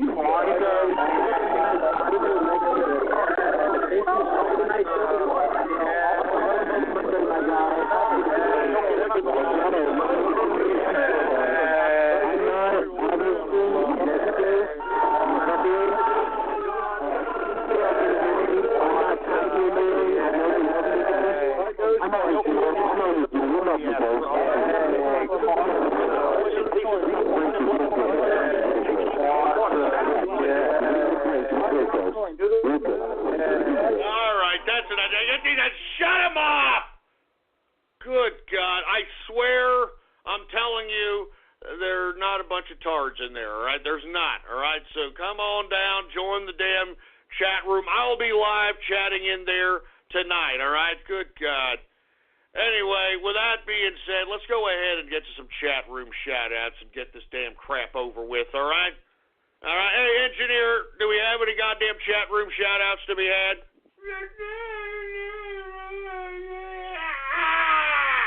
All right. Well, let's go ahead and get to some chat room shout-outs right now. All right. We got Spectre in the house. What's up? You're in mouthwash? You're in mouth? Ah, you son of a...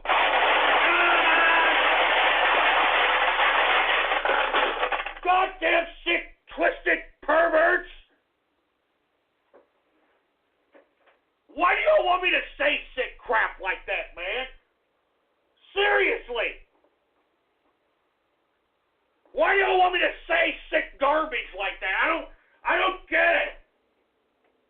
I don't freaking goddamn get it. Give me the mic. I don't get it. I don't freaking get it, for heaven's sake. Who else do we have here? We got Brian Crescentine, whoever the hell that is. We've got 4 bombs not enough. But shut up, you stupid ass. Don't even go there. Welcome to Jackass. What the hell is that, man? Trump-sanctioned Petro Coin. Yeah, did y'all hear about that? Yeah, nobody in America better be buying that Venezuela cryptocurrency garbage, boy. Or you're anti-American and you're pro-commie, boy. You're pro-commie! Tripwires at the Alamo. You son of a bitch! Shut up! Shut up! Tripwires at the Alamo. Don't even kid around about that. Don't even kid around about that. Don't even kid around about that, you sack of crap. Give me the goddamn mic. Give me the mic.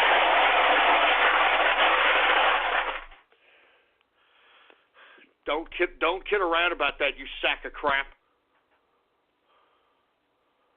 Who else do we have? We got Travis T.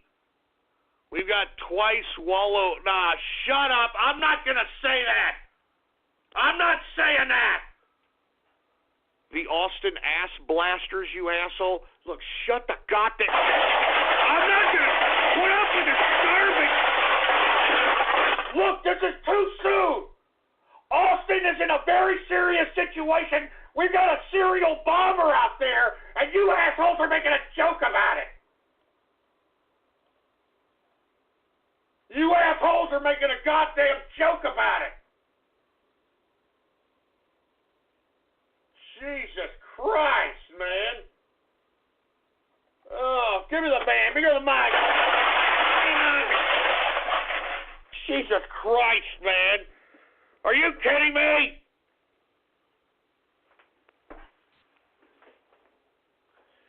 Oh, man. I mean, why am I doing this on a freaking Monday? Of all goddamn days, I gotta do this on a goddamn Monday of all damn days.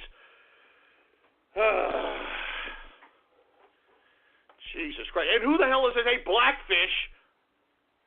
What is it? He says this all in the same show. He doesn't want driverless cars shoved down our throats by government, but he also says he wants the same government to regulate crypto. Ghost, you're a part of the problem, not the solution. You stupid idiot. Do you understand? People are getting ripped off all over the place with ICOs and all this garbage. And they're the ones that are saying, you know what, it's a scam. It's a scam. We got too many lowlives out here. What about BitConnect and all this other crap? You don't even know your ass from your elbow, Blackfish. All right? I'm trying to save the market. I'm not trying to sit here and have people lose their investments out here, all right? I mean, there's a lot of new money coming into the market. The unfortunate part about it, they're buying a bunch of ICOs, and it sucks. All right, because they're losing their cash. They're getting scammed, you damn jerk-off. Anyway, shut up, Blackfish. Sit over there and shut up, all right, and listen to the show, all right? I'll do what I want to say what I want, all right? You're going to sit there and shut your stupid Blackfish mouth, boy, all right? Anyway, we got BN King in the house, Cash Money in the house, Bernie Gersman. I don't know what the hell that means. We got bonfires for porch monk. No, I'm not saying it. I'm not saying it. Bowie pussed out for flu. Damn it. Man, look, I'm not joking around. I'm going to end this goddamn freaking little stupid segment. If you idiots are going to keep making fun of the Texas martyrs, if you're going to keep making fun of the Texas martyrs, we're going to have problems. Give me the mic. This goddamn mic, man. You make fun of the Texas martyrs, baby, we're going to have some goddamn problems, man, all right? And this is my chat room. This is the True Capitalist Radio chat room, for Christ's sake, man. Oh, my God, man. We got booming speakers in Austin. Like, shut up about the Austin crap. Brap, quiet, pungent? What the hell does that mean? CIA, I'm not saying that. I know what you want to make me say, you sick racist prick. See Austin bombed like Saddam? Oh, you son of a... Damn it! See Austin bombed like Saddam? What are you talking about, man? You're sick. You're macabre. All of you. All of you. Good God. Give me the goddamn... Give me the goddamn mic, man. Look, you guys are starting to really piss me off. I'm going to tell you this right goddamn now. I'm not going to do any more of these goddamn chat room shout-outs, and you're going to be doing this garbage. Jesus Christ. And look at this. Somebody's got F-U-C-K-N-word. Put that asshole in the woodshed. Get that asshole in the woodshed. And he's got a gay Pepe for his avatar. He's got a gay Pepe for... God, Jesus Christ, man. Get that asshole in the woodshed. LBJ equals pride of Texas. No, he doesn't. He was a liberal. He was a liberal bastard. LBJ was a goddamn liberal. Don't be shoving that crap down our throats, boy. He was a stinking liberal. He brought in the Great Society, for Christ's sake. He brought in the Great Society. Son of a bitch, it ain't so great now, isn't it? Get him out. Freaking shove LBJ and his Great Society right up your clogged up poof chute, boy. God damn it. I'm tired of this, man. I'm getting so tired of this garbage, man. What's up, soggy taters? Sell water filter merch. No. Look, enough of that crap, all right? Enough of that. I don't want to start going off. My filters. Yeah, this is Alex Jones here, and I want to tell every one of you something. That 1776 will commence again, and I want everybody out there to buy the Super Male Vitality so I could give you the big-ass boner so that these reptilian lizard men won't come down and suck the sperm out of your goddamn testicles and make the freaking frogs gay. My filters.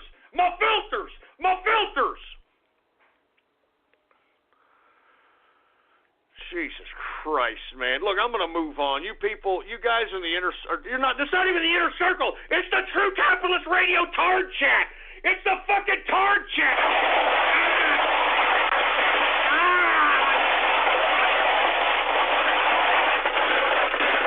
Damn it. It's the freaking Tard Chat. Damn it.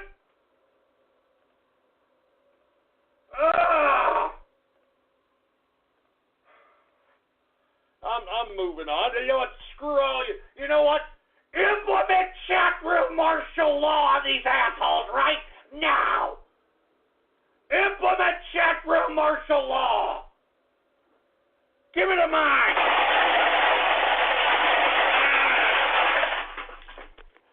Implement chat room martial law right now. Good God, I need some beer after that, for Christ's sake, man. I need some beer.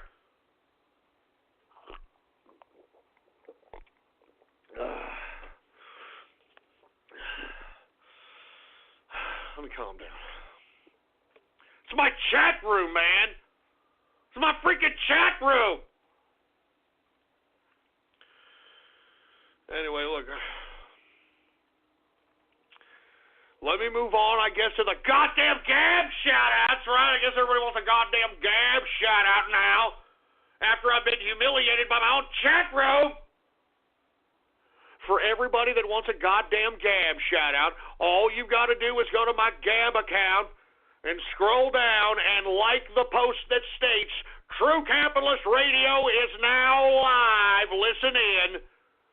Like the post that states, True Capitalist Radio is now live. Listen in. And when you like that post, I will give you a Gab shout-out live right here on the broadcast, right here and now. Do we got any Gab shout-outs, engineer? All right, well, let's get to some goddamn Gab shout-outs right now. Yeah, I'm so freaking enthused about it, for Christ's sake. Burger King foot lettuce. What the hell does that mean? Ghost is Johnny Joe Star. What that sounds like a fruity ass name, for Christ's sake.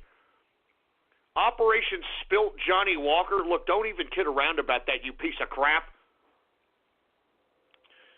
We've got Make Austin Hiroshima again, you son of a...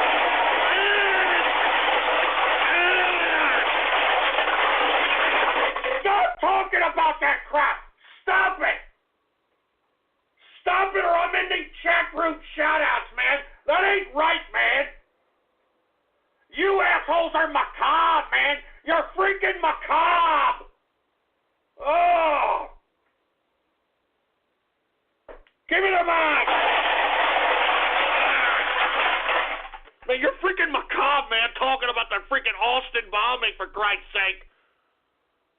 Good God, what's going on to the Green Leader? How you doing, man? Summoning Cyber Satan? Cyber Satan? What the hell does that mean? Oh, my God. Booming real estate in Austin, you asshole. Damn it. Look, man, I'm going to have to stop the goddamn shout-outs if this is what you guys are going to come up with, man. I'm going to have to stop it, man. I'm going to have to stop. I'm going to have to stop. Good God. Give me the mic. Oh, Jesus Christ, man. Having a blast in Austin, Texas. Look, shut up. Shut up. Good God, man. Austin and Fuego ass. Jesus! Look, man, I'm telling you, one more name, man. One more name, and we're done. I'm done with this garbage. One more, and I'm done. I can't believe you people, man. I can't believe you sick, twisted cyber vermin, man, and you goddamn troll terrorists, man. The depths of depravity in your sick fucking head. Excuse my French. Give me the mic. Jesus, man, you're sick. Remember the Allahos. Remember. God damn!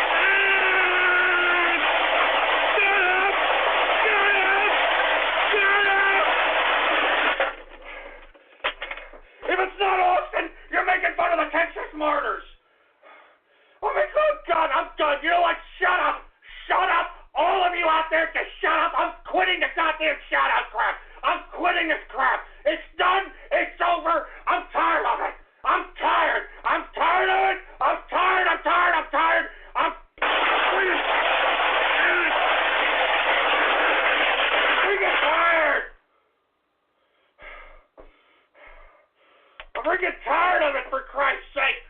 Remember the Allahos, asshole? I swear to God, man, you assholes came down here to Texas talking that garbage about the Texas martyrs. You get your goddamn ass kicked. You would get your ass kicked in the dog meat, boy. Give me the goddamn mic. Give me the mic. That's it. That's it for Gab chat room shout-outs. That's it. This is why we can't have nice things. I know I keep saying it, but this is why. You're seeing it. You're witnessing it. You're listening to it. Good God, I have to have some beer after that, man.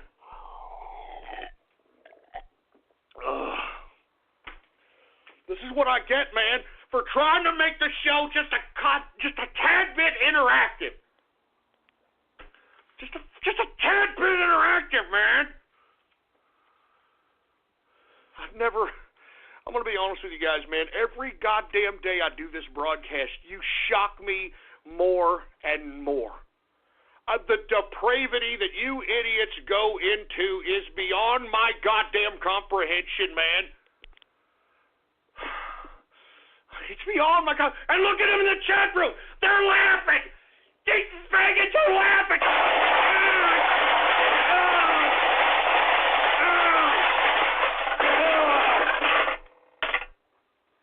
Damn it!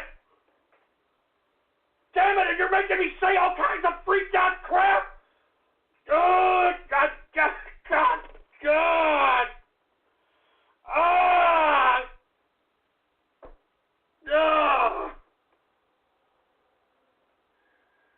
Oh, God, man. I don't know what to do, man. Give me the freaking mic, man.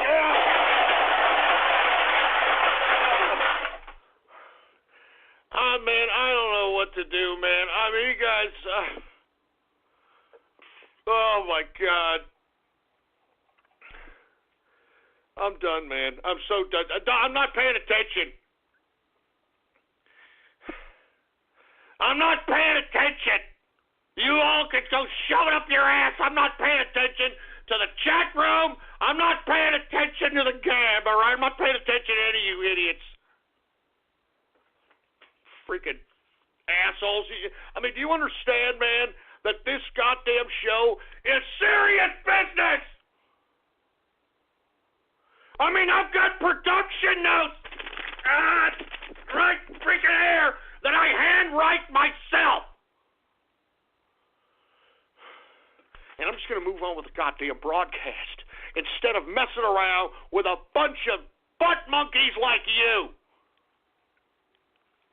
I'm going to talk about President Trump. That's what I'm going to talk about, all right? The greatest president in the United States history, the modern-day George Washington. I'm talking about the man who risked his life, his family, and his fortune to save the country. That'll put me in a better mood, for Christ's sake. Well, I don't know if it will, because, man, it's the world against Trump. It's the goddamn globalists. It's the deep state. It's both sides of the political Washington, D.C. spectrum. It's everybody against Trump. That's why he needs our help. Do you understand me? And I hope those of you that were on the Trump train in 2016 heed this call. He needs our help. We need to bring back the digital war. We need to bring back a meme war. We've got to shove it in the faces of everybody. And we got to, once again, rub it in the faces of the mainstream media and prove to them that they don't make narratives anymore. They don't shape narratives. They are not the masters of information. This is the internet. This is the internet, boy. Anyway, let me calm down. I know I've gone through a little off-keister here. Let's calm down. Let's talk a little bit about former Deputy Secretary of the FBI, Andrew McCabe, fired from the FBI by the FBI, okay? I know that the lamestream media is trying to shove it down your throats that somehow Donald Trump fired McCabe. He did not. It was the FBI themselves. The Internal Office of Professional Responsibility suggested that he be fired because, in not so many words, he lied in front of Congress in under oath testimony. And if you want my opinion, I think Andrew McCabe could do time if there was justice anymore in this country. Is there justice anymore? That's why I keep telling you, all these characters, James Comey, Andrew McCabe, Peter Strzok, Lisa Page, Bruce Orr, Mellie Orr. I mean, I can go on and on. All these characters, are these people too big to jail? Because these are the highest echelon of the institutions at the highest institutional level of the judicial branch. We're supposed to be trusting these people to protect us. We're supposed to be trusting these people with this full authority of the law. And they are politicizing it, folks. They have politicized it, and I don't know how much more evidence everybody needs to see before we all realize it. But it seems as if the lamestream media is still kind of shaping the narratives in the minds of these morons. Now, with that being said, folks, Andrew McCabe is fired. Now, what makes this very, very integral is the fact that he was fired the day before he was supposed to retire. Because remember, he announced his retirement. He wasn't supposed to be fired. He got fired the day before he was supposed to get his pension. And you see, that's what all these bureaucrats, that's what they all work for. That's what they all sell their souls for. That's what all those assholes in Washington, D.C., and everybody who works for them live for, is those benefits. Is so that they can collect a monthly check and not do anything but be insignificant losers, old people, clogging up the goddamn slot machines in Vegas, etc. This is what makes these soulless bureaucrats so loyal to the bureaucratic Frankenstein that is the United States government, the bureaucracy. The benefits, the retirement. And you actually had some Democrats out here say that they would hire Andrew McCabe so he could get his pension, even though this man committed crime. He committed crime! And I think he should be thrown in jail, just like everybody else that's a part of this grand conspiracy to unseat and remove a duly elected president. Even Adam Schiff, this congressman out of California, this pompous asshole who's been pushing this Russia-Trump garbage all over CNN and MSNBC, even Adam Schiff has to come out and say that Andrew McCabe being fired, quote, may have been justified. And you want to know why Adam Schiff is saying that? Adam Schiff is saying that to prevent blowback from all the garbage that he initiated through this media assault on our president. He's trying to pass the ball off on other people now. He's trying to, that's what I personally believe. I mean, Adam Schiff is the guy that's been flapping his mealy-mouthed gator in the wind, talking about Russia, Trump, Russia, Trump, Russia, Trump. I mean, do you remember when Tucker Carlson interviewed Adam Schiff?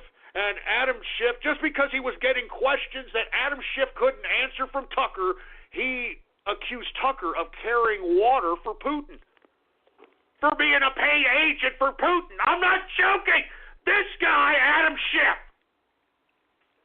even he's claiming that Andrew McCabe being fired may have been justified. Of course it is. Of course it is. And once Andrew McCabe was fired, the president went off on Twitter. Went right at the deep state's jugular, folks. And let me tell you, they came swinging back as well. I don't know if y'all saw the tweets by the president, but he went right after the fact that James Comey and Andrew McCabe were buddy-buddy in this grand conspiracy. And now that McCabe is leaving in disgrace, you've got Comey out here claiming that he's going to tell, quote, his side of the story. And I want to be honest with you, folks. Comey is already put himself in a perjury situation. he testified under oath in front of the House Judiciary Committee that he never leaked information and that he never knew or authorized anyone to leak information, which we now know is a complete lie because Andrew McCabe testified in complete opposite to what James Comey testified to the Judiciary Committee. So right now, James Comey is walking around a man who is a former FBI director who has committed perjury. Now, if you want my opinion, folks, this stupid book that James Comey is putting out could potentially incriminate him more. It could incriminate him more. That's why it's a complete and utter ridiculous, almost institutional suicide mission for him to release this book. If I were James Comey's lawyer, I would say, shut up! You've already been busted lying, you idiot. And what, you're going to, quote, tell your side of the story? I mean, your side of the story obviously has to include some level of lying, Comey. And by you document it in the book, you could be incriminating yourself. But I don't know if Comey gives a crap. I don't know what the hell is in Comey's head. I think that he's a bureaucrat gone mad. I think that he knows he's in trouble. Andrew McCabe knows he's in trouble. And Robert Mueller knows he's in trouble. And if these people are in trouble, and if we put them under oath, and if we put them under the grinder of testimony, I guarantee you that they would implicate Democrats and establishment Republicans complicit in this conspiracy. That's why you have these Republicans not running for re-election anymore, if you want my opinion. You know, all these goddamn Republicans not seeking re-election, you don't think that they're tied to this crap? Huh? You don't think they're tied to this garbage? You don't think that Democrats that are also not seeking re-election, the same thing? They don't want to be affiliated with this. This is the biggest scandal to ever hit the United States. And obviously you know why the lamestream media isn't talking about it, because they're complicit as well. I mean, just take a look at all the slanderous lies they put out on a consistent basis against our president. And how many times we've caught them in the lie after lie after lie. So that's why I'm telling you right now, folks, the president went off on Twitter on McCabe, Mueller, and James Comey. And they came swinging back. Did you hear the former head of the CIA, Brennan, come out and indirectly try to threaten the president? And did you hear some congresswoman who reinforced Brennan's threat with a tweet? Like, yeah, you better listen to Brennan. You better not get Brennan angry or you're going to get it. I mean, they're threatening the president. There's some schmuck out here that's a Democrat representative also threatening the president. I mean, I want to be honest with you. What do these leftists think that is going to happen if they try to do something to Donald Trump at this point in time and try to somehow bring an armed revolution to the United States? I'm telling you right now, that's what they're trying to do with all this sensationalization of media, of racism, of sexism, of homosexuality, of everything. And they want to induce this whole civilization into chaos so that they can justify them taking over in a totalitarian capacity. I mean, this has happened before in the United States, folks. Lest we forget, Franklin Delano Roosevelt, Democrat, had 4 terms in office. And if you want my opinion, folks, I think he was assassinated out of his 4th term because he would have never have left had he not been removed, if you will. Okay? These Democrats they're known for this. They're known for superseding their authority. They're known for saying one thing and doing the complete totalitarian opposite. And that's why I keep telling you, folks, we as the American people, as a government that is ran for the people and by the people, now that we're politically aware, we can no longer ignore the political system.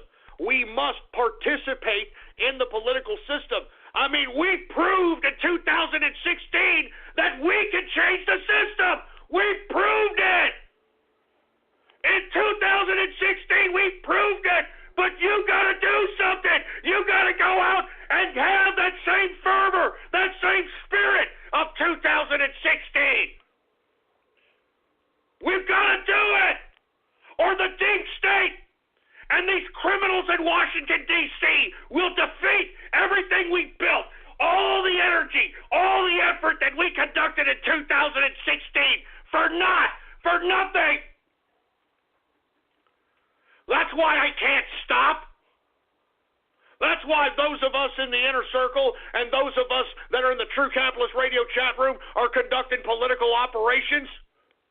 We're doing whatever we can to stop this totalitarianism from incrementally coming back and infecting our country. You understand? We cannot allow this to happen. We are so goddamn lucky that Donald Trump risked his life, his family, his fortune to save this country, because that's what he did. That's why we're seeing economic productivity. That's why we're seeing jobs come back, people getting off welfare, food stamps, people going back to work, people investing in America again. That's why you're seeing it, folks, because the capitalists have taken control of this state power. The capitalists have taken control of state power. And capitalists don't believe in giving out handouts. Capitalists believe in giving opportunities. Opportunities. Anyway, look, I went off keister. The only reason I'm going off keister here is because, by God, we need to start demanding justice. We need memes, we need blogs, we need vlogs, we need as much amplification of this message as we possibly can. That these people at the highest levels of the judicial branch, the Department of Justice, the FBI, Robert Mueller and his special counsel, these are politicized, weaponized bunch of crap, and they should be investigated, they should be tried, and they should be in jail.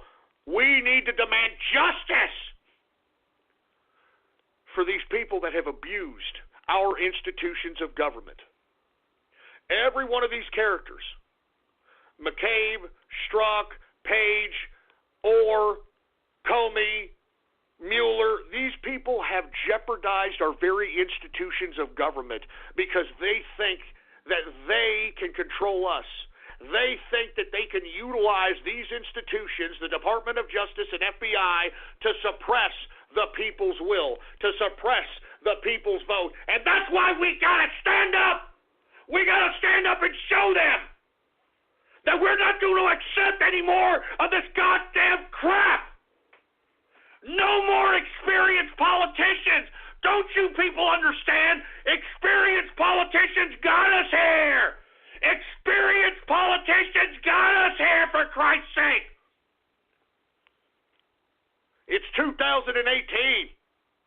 And we need to hold these damn politicians' feet to the fire. Do you understand me? Now that those of us are politically aware, you can't turn your head away. You can't ignore it. You can't think it's going to be okay. You, I'm talking to you, American. You have an obligation to conduct yourself in a government that's made for the people and by the people. But by God, if we fall asleep at the wheel again,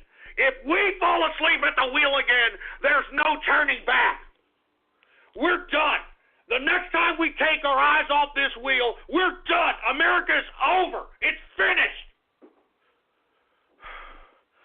And that's why I'm encouraging you. It's time, man. There's a lot of room. There's a lot of time from now until the elections. We got to let our voices be heard. You remember 2016? We changed the world. We changed the world, for Christ's sake, man, in 2016. We forced this government to elect Donald Trump. There were too many of us that voted for this man, for the damn system to pull the wool over our eyes and claim that ridiculous old woman, Hillary Clinton, beat Donald Trump. There was no way they could pull the wool over our eyes, folks. Do you understand? We changed the world. We can change it again. But you got to participate. You got to participate as a government made for the people and by the people. You got to participate. Are you fucking listening?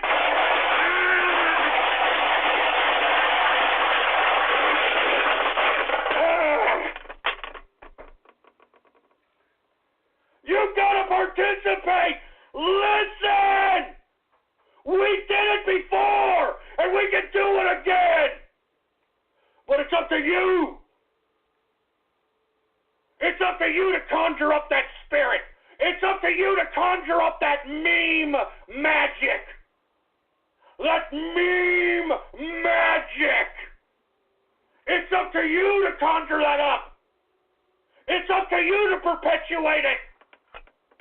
It's up to you.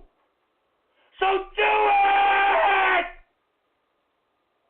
Do it! Give me the mic!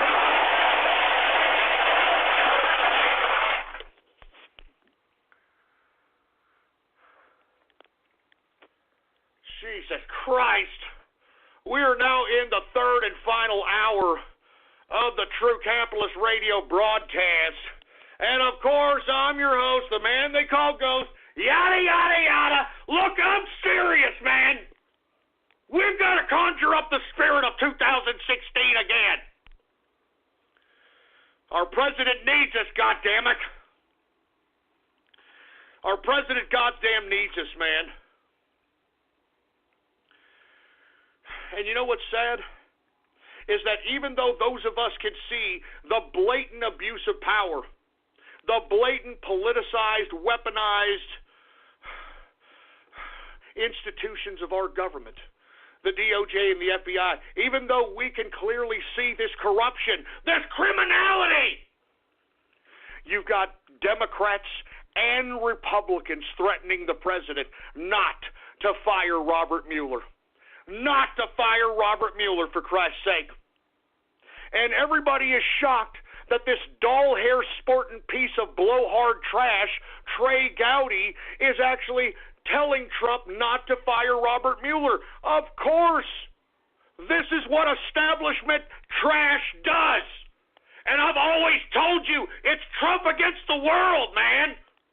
That's why we, the people, we've got to force these assholes in Washington to vote how we want them to vote. Because we elect these people doesn't mean that they get to dictate what laws they want to pass. It doesn't mean that they pass what they want to pass. They are representatives of us, the constituency. Jesus Christ. Anyway, folks, I can't believe Republicans are warning against firing Robert Mueller. How much more do you have to see how deep this conspiracy goes? These assholes in Washington, D.C. all work together. It's blatantly coming out that that is the reality. And you want to know why they're protecting Mueller? Because if truth be told, both parties are complicit in trying to remove Donald Trump.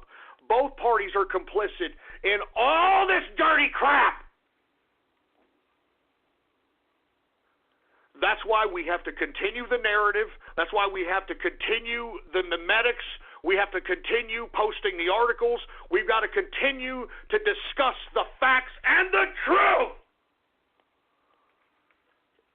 Republicans warn against firing Robert Mueller. Robert Mueller couldn't be exposed as a more corrupt, politicized piece of trash. And yet these Republicans are saying not to fire Mueller? What does that tell you, folks? I'm telling you, the assholes in Washington, D.C. are corrupt pieces of garbage. I always refer to Washington, D.C. as the equivalent of a criminal organization because that's what they are. And any Republican that is saying or warning the president not to fire Robert Mueller is pure establishment trash. And if you're still fans of these assholes that are warning the president against firing Robert Mueller, then you are establishment anti-American piece of trash. Take a look. Flake, Graham, McCain, Gowdy, these stupid assholes. Anti-American trash, just like the Democrats. Unfreaking believable. And guess what? Aside from these people showing their establishment colors, their Washington, D.C. criminal corrupt colors, think about this, folks. Y'all remember the whole negotiating the U.S. budget garbage? Do you remember the shutdown we recently had because the Democrats wanted to shut down the government for illegal immigrants? Y'all remember that? Well, we're going to go through it again this Friday. Oh, that's right, this Friday. We're going to go through it all over again. And you know something?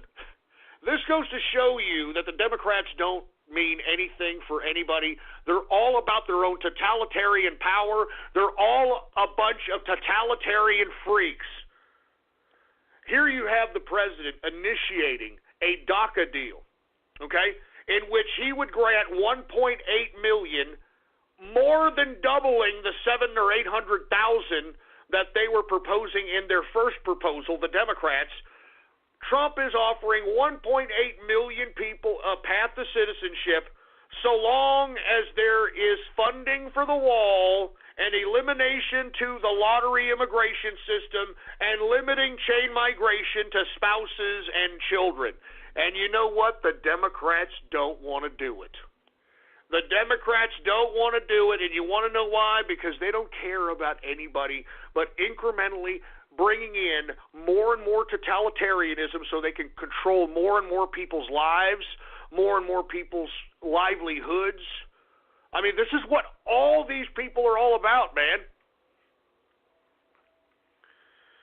I mean, we're going to have this again. And guess what? We may see another fluctuation, another contraction in the stock market if the Democrats try to throw another issue. Remember, last time they shut down the government for illegal immigrants. What will the Democrats shut down the government for now? Remember this. This Friday. This Friday we're going to have the same debate. Jesus Christ. Anyway, I got to move on. We're running out of time. I definitely want to talk a little bit about how the president is calling for opiate reform. I think that's great. We're having an opiate epidemic out here, and I'm glad that not only did he single out drug dealers and the heroin dealers, he also highlighted the prescription drug industry.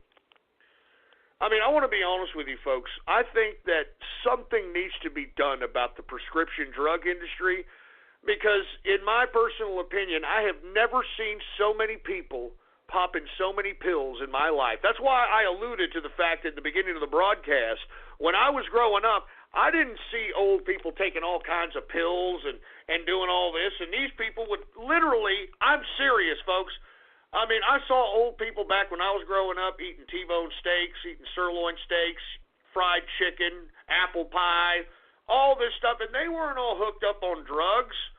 They weren't all hooked up on all these goddamn pills.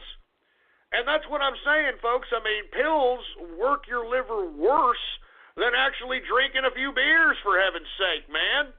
I mean, that's what I keep telling you. Take a look at anybody who has been diagnosed with Asperger's or autism or ADHD, these people that have been taking pills since they were 8 years old, 9 years old, and they've been taking these psychotropic pills for a long period of time, for 10, 15 years. By the time they get 18 to 21, they look like they're 30 years old. Haven't you noticed that? I mean, they start losing their hair, you know, they got lines on their head. You know, I mean, it's the truth. This is starting to be prevalent with young people. Young people are looking older because they're popping pills because their mammy, their daddy, the psychology industry, everybody told them to do so. And that's a problem. I mean, and like I said in the beginning of the broadcast, I'm seeing a lot of Hollywood stars, music stars. I'm seeing a lot of people that are so-called famous out here drop dead. 47, 53, 55, 58. Haven't y'all seen that? Oh, so-and-so died at 55 years old. Are you kidding me? I mean, what 55? And in my personal opinion, folks, it's all these drugs that have been popping all over the place. And people that pop pills, they drink. Look at Heath Ledger. He accidentally killed himself because he's a pill popper. These are facts. And what's unfortunate, folks, is that this epidemic of being able to pop a pill has become normal. It's become normal to pop pills now. It's become normal if somebody can't take a given situation in life, they pop a Xanax. Or they can't get happy, they're depressed, they take a Prozac. Everybody is taking pills, and this is not right. This is not natural. This is not the way human progress was supposed to take itself. And in my personal opinion, remember, the president is fighting a lot of fights, so, he's barely touching the surface when it comes to waving the finger at the prescription drug industry. But let's be honest, we could curb all these narcotics, all these drugs that are being produced by the prescription drug industry by passing a law that states no medicine can be distributed to the American people that can't cure anything. So if you have a medicine, it better cure something, And if it can't cure anything, then it's not a medicine. If it's just going to relieve symptoms, and it's going to have side effects that are worse than the initial symptoms of whatever ailment that you're being prescribed the goddamn medication from, I'm not joking around, man. If we truly want to see a revolution in prescription drugs, we need to tell the prescription drug makers that they can't manufacture these drugs that have more side effects than the actual relief of the ailment in question. And that they can't make prescription drugs that don't cure anything. It's that simple. But with that being said, I'm glad that the president took a little aim at the pharmaceutical industry because they are a contributing factor on why we have this opiate epidemic. And folks, I hate to say this, but let's be real.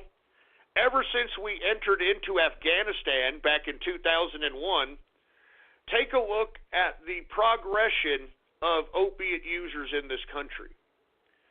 Folks, the United States is in charge of the world's largest opiate production land in the world. 80 to 85% of the world's opium comes from Afghanistan. We currently have military guarding poppy fields out there in Afghanistan. Now, who's in charge of those poppy fields? Who's buying it? How is it being transported, etc., right? Well, folks, a lot of these painkillers, a lot of these psychotropic drugs, that poppy plant is a derivative. It's all derived from that plant.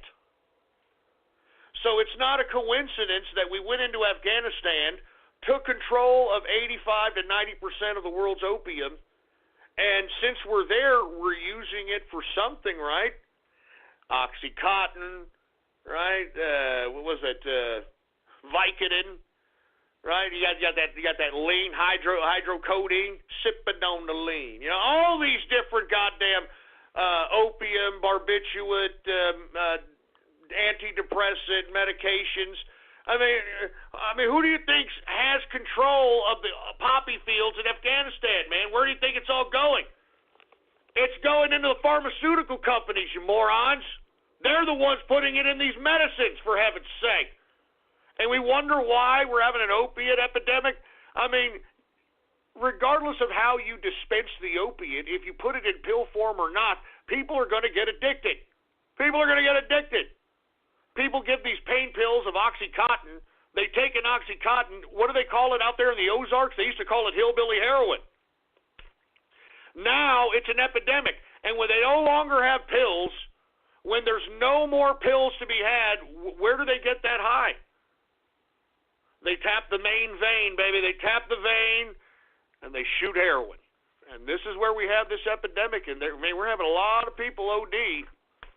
And I'm glad the president is doing a little something about it. All right, now what he's going to do, he's going to do 3 phases of his opiate reform. Develop non-addicting painkillers, which almost sounds impossible, but maybe it is. Maybe it is possible. Who knows?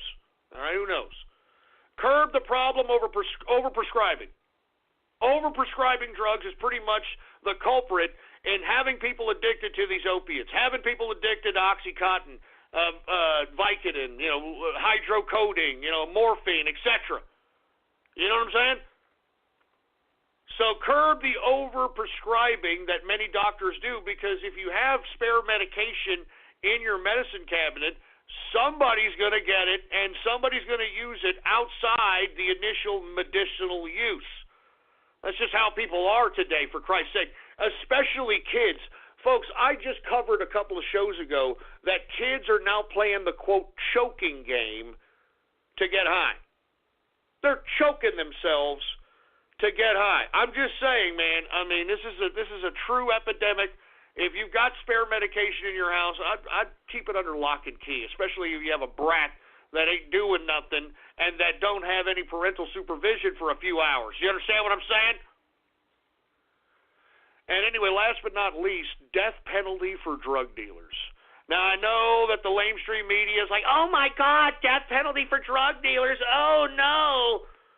I'm sure it's not that, hey, if you're serving a 20 bag or you're a block hustler or something of that nature, you're some small-time cabbage, I doubt that you're going to get the death penalty. I think what Donald Trump is initiating the death penalty on are these big, huge drug dealers that control huge neighborhoods, subdivisions, project homes, etc. And their distribution of narcotics has caused massive amounts of ODs, overdoses, and deaths, shootings, robberies, crime, etc. I mean, it can be derived from the drugs that are being dispensed by the person or the entity or the outfit that is dispensing the drugs in the area. And I think this is where the president is talking about a death penalty for drug dealers.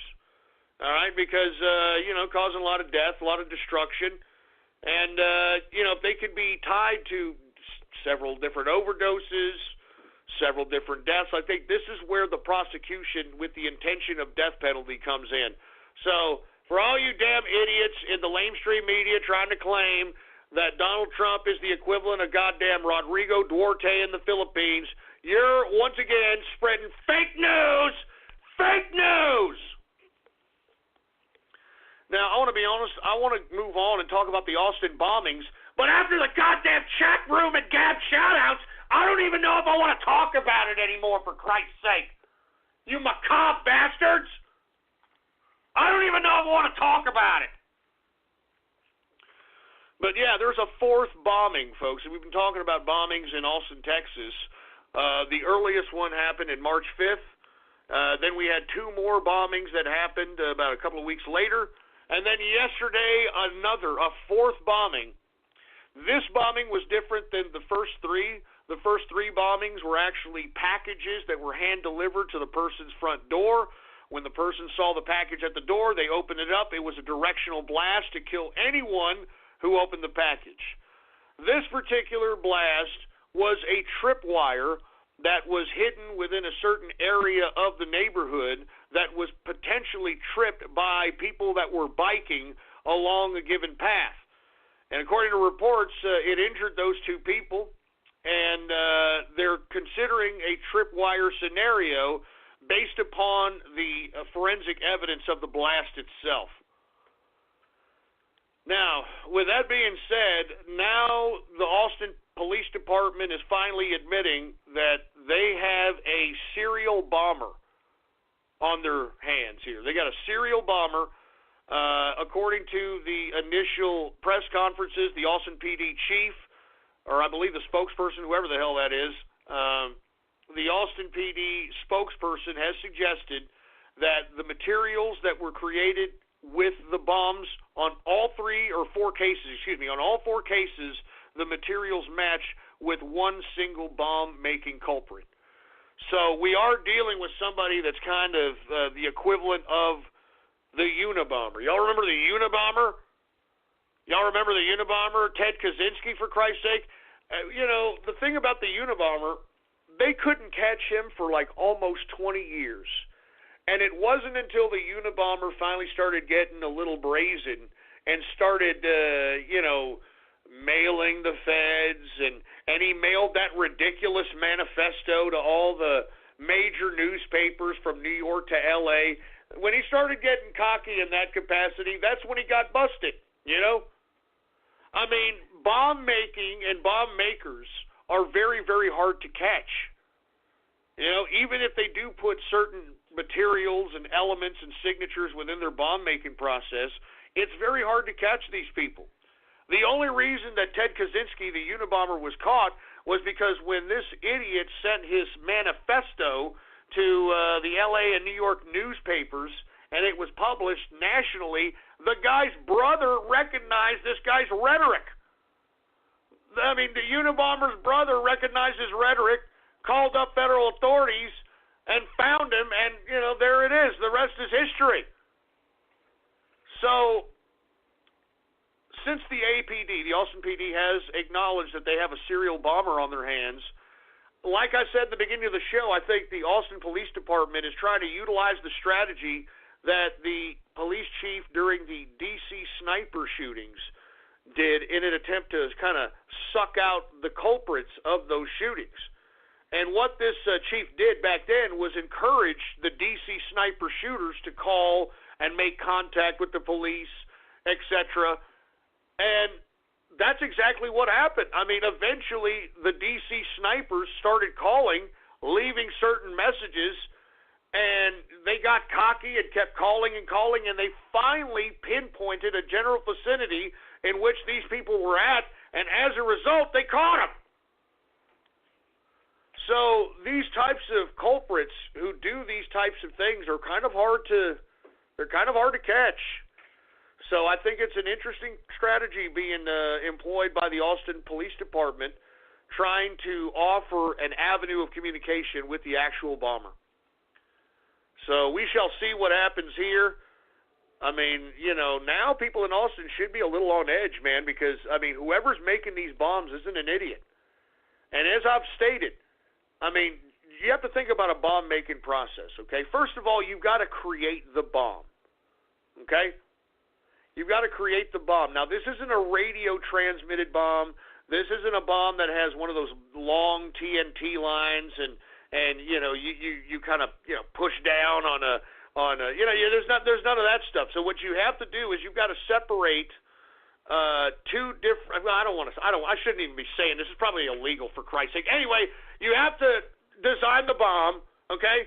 And once you design the bomb, you've got to make sure that you deliver that bomb in the package and without shaking it or going through too many bumps that could potentially cause the bomb to go off, because the way the bombs are designed in package bombs is when somebody opens up a certain part of the package, that certain part of the package brings two connections together that causes the ignition to blow up the bomb in whoever's face or whatever. Now, to comprise a bomb like that, first of all, you have to have knowledge. To comprise a bomb like that in a package and then move it from point A to point B shows balls, man. Shows that this is somebody who has made bombs for a living, in my personal opinion, because, this is not some novice. This is somebody that has explosives knowledge, explosives training. I would hate to say this, but either I'm going to do some de facto profiling, but it could either be a Yehudi, which I personally believe, or a black Muslim, or to be honest with you, I think that the MO is a Yehudi or a black Muslim. And they're hitting certain targets to make it look as if it's a possible racial connection, in my personal opinion. Because, I don't want to get into the depths of it. We've talked a little bit about the victims. The first victim of the March 5th bombing, he was he runs a hedge fund for Sharia-compliant financial instruments. I mean, give me a freaking break. And by the way, the tripwire bomb is a little bit more simpler than the box bomb because it's more like an improvised explosive, IED, which has unfortunately maimed a lot of our boys out there in the Middle East and elsewhere. That's basically what a tripwire bomb is all about. I mean, you just kind of go by, the wire pulls, brings the ignition together, and kaboom. So, in my opinion, I think it could be a Yehudi, or it could be a military-trained black Muslim, in my opinion. Anyway. And look, people, look, I got racist in the goddamn chat room stating that, no, these are too sophisticated for Muslims and black Muslims and Yehudis. Too smart. It must be a white guy. How the hell do you know? I mean, you idiots don't even know that we have trained most of the Yehudis that are fighting against us in the Middle East. We trained Osama bin Laden back in Afghanistan when he was fighting the Russians. We trained the Mujahideen in Afghanistan. Did you know that the Mujahideen were manipulated to going to Afghanistan because there was no Muslim contingent in Afghanistan? It was a bunch of Pashtun warlords and a bunch of tribes, for heaven's sake. But because Russia invaded Afghanistan and we wanted to do to them what they did to us in Vietnam, we bamboozled a whole bunch of jihadists from the Muslim world to bring their jihadist-loving asses to Afghanistan to conduct, quote, real jihad. And we trained these bastards. I mean, you people need to realize, a lot of these Yehudis that are in control, that lead these terrorist groups, they're not idiots. They're not morons. I mean, these people have conducted hardcore operations. I mean, okay, since Osama bin Laden is supposedly dead, let's take his second in command, the old man, al-Zawahiri. The old man, with the turban, he got a dot on his head. He usually puts a Kalashnikov right in back of him. That guy, al-Zawahiri is such a hardcore jihadist that he was a part of the Omar Sadat assassination back in the 70s. Omar Sadat was the head of state or the president of Egypt. And the reason that al-Zawahiri and his team of jihadists killed al-Sadat is because Sadat made a peace agreement with Israel. Sadat was trying to make a peace agreement with Israel, and as a result, al-Zawahiri, which is the old man that's in second in command, who's now in charge of Al-Qaeda, he's the guy who organized the assassination of Sadat, man. I mean, these guys aren't stupid. Did you know that al-Zawahiri is a doctor? I mean, we train these idiots, man. I mean, the guy who's in charge of ISIS, al-Baghdadi, did you know that we had al-Baghdadi in our possession in Guantanamo Bay? And miraculously, he shows up in the Middle East leading the goddamn ISIS fighters? Give me a break, man. Wake the fuck up. Excuse my French. Come on, man. All right? Anyway, let me move on, for Christ's sake. I'm running out of time. I want to talk a little bit about how the Crown Prince bin Salman of Saudi Arabia is in America today. He met with the defense and entertainment heads, obviously trying to do business, trying to reassure all investors that even though he had the purge in his kingdom, that it's not going to affect investments. He wants everybody to know, don't worry, investments are fine. We just needed to do some purging of some Salafists and Wahhabists within my family. We're taking Saudi Arabia into a more secular direction. Don't worry, and that's basically what he's doing out here. Not to mention, he's going to meet with the president, I believe, tomorrow. If not tomorrow, the day after tomorrow. I'm not really too sure.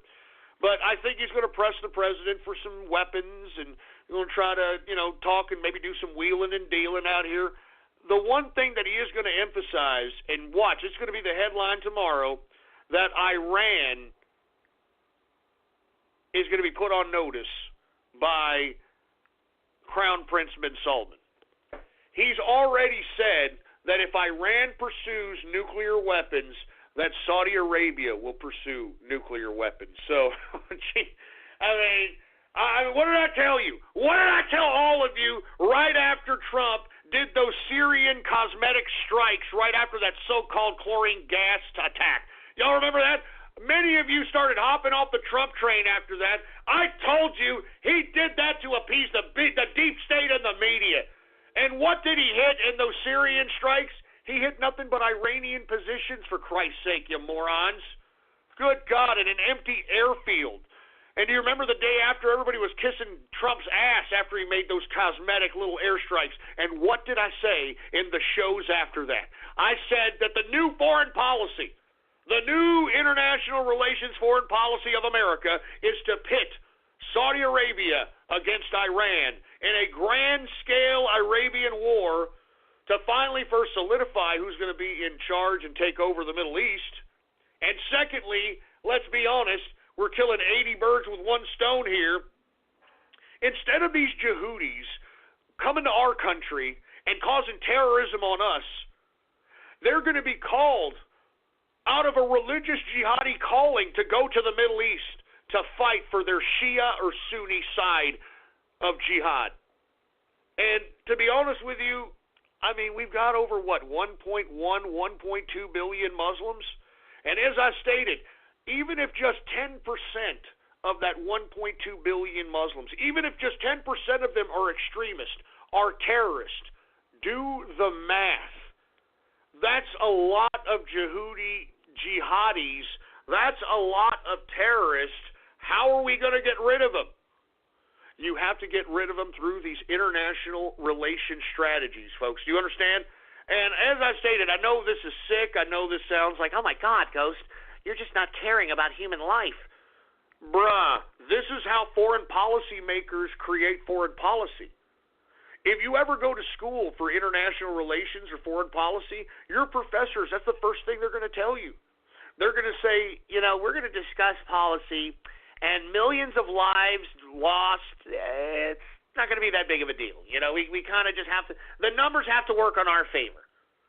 I mean, that's how it is. I mean, I know that's cruel, but that's reality, okay? That's reality. And not to mention, I know I've been critical recently about the millennials and about Generation X and all, Generation Next, Generation Y, all that crap. At least Crown Prince bin Salman is a little bit of a breath of fresh air because he's a millennial. He's 32 years old. He's about to take the throne, and he stated in a 60 Minutes interview here recently that he plans on ruling Saudi Arabia for life. And he knows that he's got a big target on his head, and that's why he had to purge all these people that were within his family because they would have colluded on him and they would have killed him.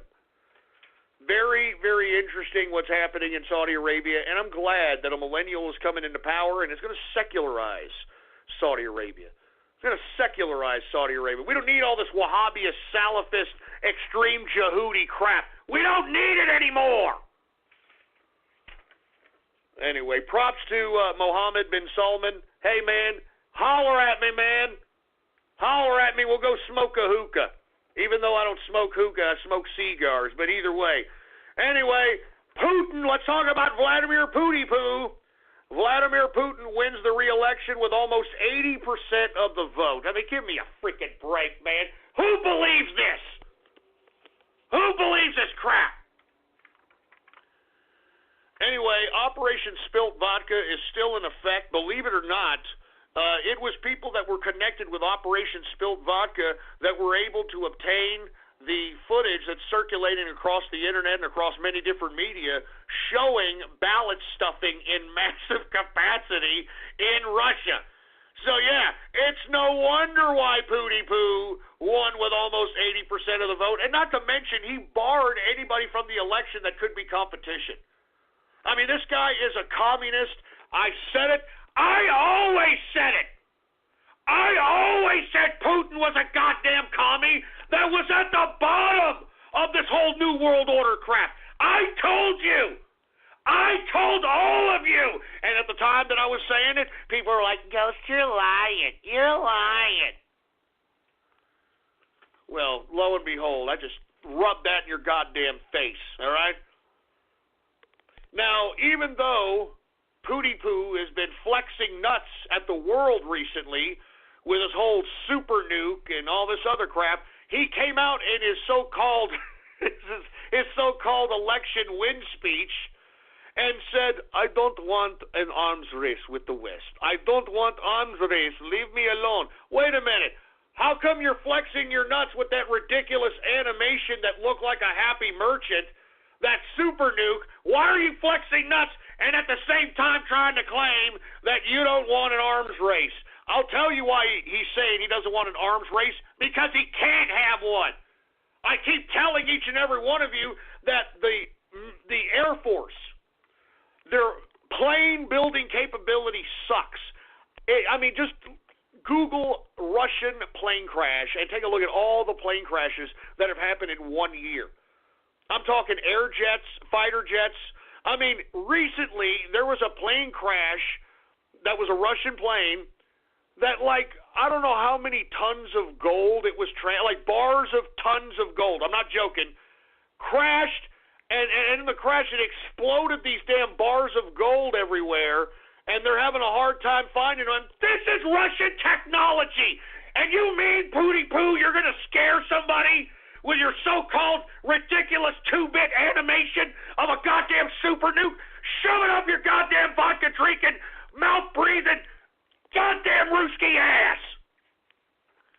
Give me a break! Your freaking planes suck.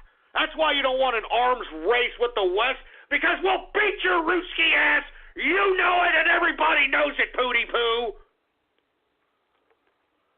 Oh, yeah, and by the way, remember last show and a couple of shows back, I was alluding to the fact that these ex-Russian spies that have been living in the UK that have recently been hit up with this nerve agent, this weaponized nerve agent. Well, haven't y'all heard that I have been indirectly claiming that the UK is probably the culprit behind the assassinations of these ex-Russian spies? And the reason I say that is because they're so anal. I'm talking the UK. They're so anal about letting anyone in the country that they put into custody 2 right-wing E-celeb broads. All right, Laura Southern and that other broad, Pettibone. I forgot her first name. They detain these broads because they're right-wing E-celebs, and because UK are a bunch of leftist cucks, they detained them and refused to let them entrance into the UK. Now, if they have that kind of a policy, on top of the unbelievable video surveillance state that encapsulates the whole goddamn country. Folks, they've got everything on closed circuit video. Okay? There's no getting around anything.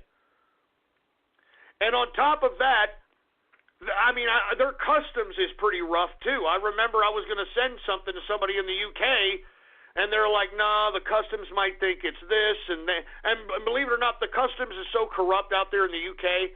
If I was to send, one of these cans, one of these signed cans right here, signed Ghost, all right? If I send one of these to Europe, Europe could interpret that as something of value, and the customs agents will apply a value to the can and expect whoever I sent it to pay the tax to obtain the can. That's how anal. That's how anal they are in goddamn in UK. And you mean to tell me that somebody came into the country with, not only came into the country, but knew where these UK ex-Russian spies were located, and at the same time was able to import a nerve agent into the country and deliver it in a perfect capacity without no authorities having any kind of glimpse who it was, any kind of video of somebody running away, driving off, nothing!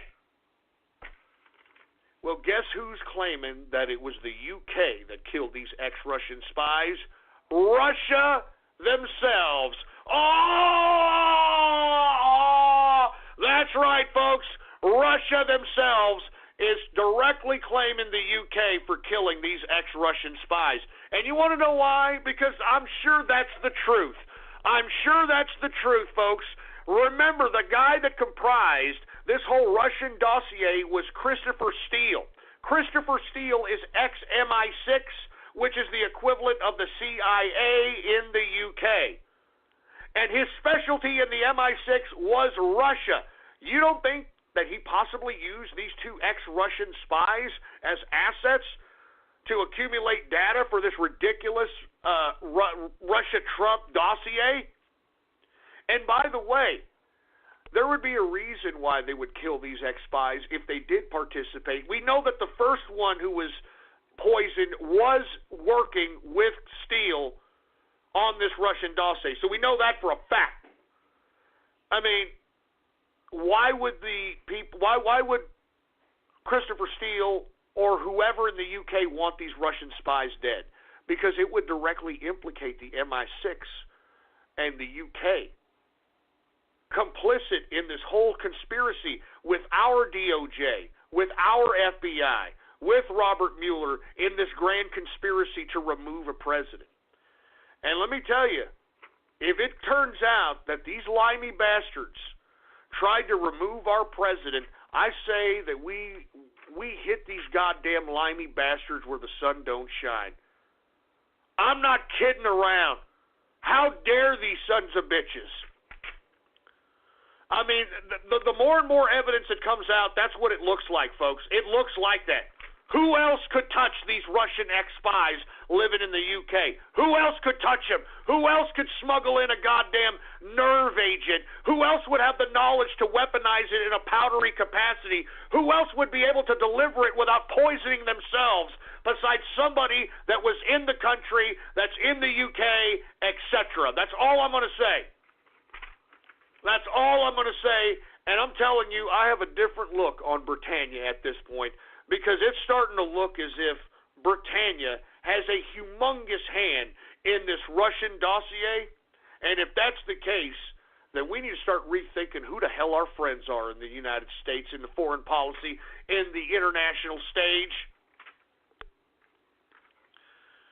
Anyway, look, we're running out of time, man. I was going to talk about China threatening action on the U.S. after the president signs a bill encouraging diplomatic visits to Taiwan. Lest we forget that Taiwan, the reason that country exists is because the Chinese nationalists got pushed down to that country because the communists took over China. Now, the Chinese nationalists were led by Chiang Kai-shek. Chiang Kai-shek actually had control of China until the Japanese invaded China after they bombed Pearl Harbor. And then when they invaded China, you had the commies that were led by Mao Zedong flank both the Chinese nationalists and the Japanese when they were fighting each other, and that's why the communists took control of China. Now, the Chinese hate the Taiwanese. They hate them. And according to the Chinese government, they are warning us. They're warning us that we better, quote, correct the mistake that we made here or, quote, face military action. You know what? Bring it on, you Chinese bastards. You know what? I'm sick and tired of these people in China talking all this garbage. We'll blindfold you with dental floss, you piece of crap. And you want to know why they're pissed off at us talking about talking to Taiwan? You want to know why they're upset about us talking to Taiwan? Because Taiwan, believe it or not, their working wage system is lower than China's right now. Their working wage system is lower than China's. So the $600 billion annual trade deficit that we have with China, we could easily cut that in half and give some of it to Taiwan, some of it to Mexico, and some of it to Canada. And that's exactly what Trump is thinking, and that's why China is, getting a little scared here. Because once their economy goes, their whole house of cards of an institution of government goes. That's why Xi Jinping is trying to centralize power to prevent the fall of the communist government. Watch. I'm telling you this right now. Watch. All right? China is a paper tiger. All right? I mean, I'm telling you, they don't want none of India. They bowed down to India at the BRICS summit in their own goddamn capital. They don't want none of India. They sure as hell don't want none of North Korea. They didn't put any pressure on North Korea. They, on face value, said that they implemented sanctions on North Korea, but they were still dealing with them. We got footage of them out there still trading with these bastards. They are trading with North Korea because they're afraid. I'm telling you, China's the biggest paper tiger on the planet. If they go to war with us, every one of those Asian countries that hate China will gobble up China like a goddamn bunch of hyenas on a dead carcass, man. China is in no military position to be making threats at the United States. So why don't you shove your goddamn chopsticks up your ass, China? And you know what? Fuck you, Mr. Fortune Cookie, and your goddamn rebuttal. All right? You want a war? Bring it on! Bring it on! I'm not joking, man. I mean, I may sound a little war hawkish out here, but you know what? We need to start implementing our badass freaking flex nuts ability out here in America, man. You understand? War! We're not afraid. We're Americans. You want a war? We'll take you to war! And last but not least, folks, Turkey has finally taken Afrin, Syria. All right. The Kurds have retreated southward, I believe. And according to the reports, at least if you want to read the Turkish reports, they're claiming that they are trying to be humanitarian to the folks that are in the Afrin region, but that's not what's happening, all right? That's not what's happening, for Christ's sake, all right? From the sources that I've gathered here, the Kurds only put up a token fight before giving up and withdrawing to the south into Assad's territory. They have no positions left in the north of Afrin, and they are on the retreat. And it seems as if they expected the United States to bail them out. Unfortunately, we didn't because, let's be honest, if we helped the Kurds out in attacking Turkey, that would be technically attacking a NATO member because, lest we forget, Turkey's a part of NATO, so we can't attack a NATO member. So Turkish troops have raised their flag in the town, and it looks like they're planning to stay. As a matter of fact, their goddamn troops, these Turk Roach troops, are looting the city of Afrin. They are looting the city of Afrin, for Christ's sake, not just of, all the everyday things and everyday shopkeeps. And, I mean, they're looting like they were just, like they just won the Super Bowl. They're looting like that, baby. All right? And not to mention, they have found several stockpiles of U.S. and ex-Soviet weapons, including anti-tank missiles and launchers that the Kurds abandoned. So,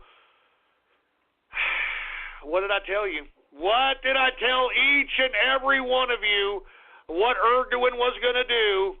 The prognosticator of prognosticators strikes again. So once again, the Turks have taken Afrin. That's it. All right, I'm sorry I went overboard on this Carpet Munching Monday, but now it's about that time, and let's go ahead and transition quick into it. It's about that time for everybody's favorite part of the broadcast, and I'm talking about Radio Graffiti! That's right, folks, Radio Graffiti, the part of the broadcast where the spectators become a part of the spectacle. All you got to do is give me a call right now at 563-999-3791. And when I call on your area code, you've got exactly 3 to 4 seconds to say whatever it is that's on your mind. That's why we call this Radio Graffiti. And once again, folks, I want to remind everybody, I'm going to be in the True Capitalist Radio chat room right after this broadcast. If you want to come and kick back with us, come on down. Go to my goddamn Gab right now. Go to my Gab account, Politics Ghost, and hit the subscribe button. Hit the subscribe button for premium content. And once you do all that, hit me up with a private message on Gab. Hit me up with a private message on Gab and let me know your Discord chat name, and I will give you a personal invitation to the True Capitalist Radio chat room. Once again, go to my Gab, check out my Gab, and hit subscribe, baby. Hit subscribe. Now that we got that all the way, do we have any goddamn Radio Graffiti callers to be had, engineer?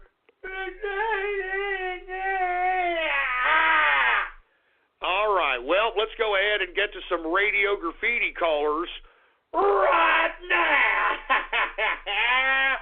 All right, 513 Radio Graffiti. Danny J, Radio Graffiti. Well, pussies like you, we're out here partying, putting your goddamn headbands on, getting fucking... Shut up. I don't want to talk about Vietnam. Shut up. 352 Radio Graffiti. Seriously, Samsung. Radio Graffiti. Is it time to go full Jehudi? Yes.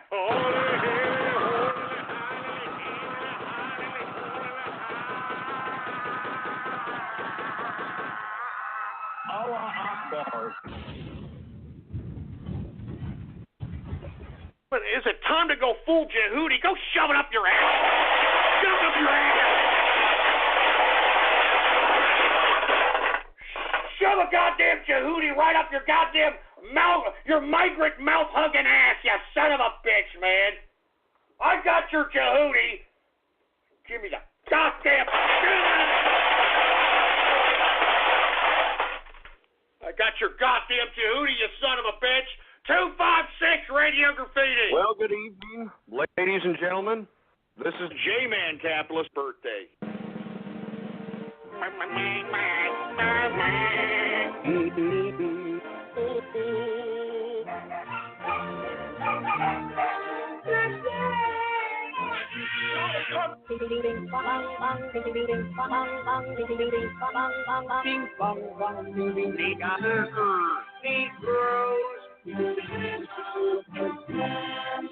You can and cut the throat up here.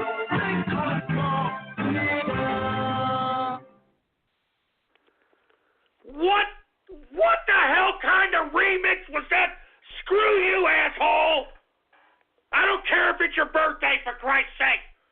I hope you get herpes for your birthday, you son of a bitch. 352 Radio Graffiti. Hiren Radio Graffiti. 817. engineer. You know what babies are? No. Okay, when a mommy ducky and a daddy ducky, when they love each other very, very much. 2 hours later. What the hell are you doing?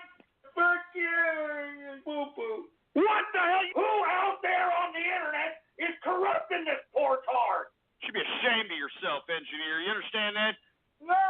Fuck you. Oh, Christ, no! Get away! Fucking shit. Fuck you.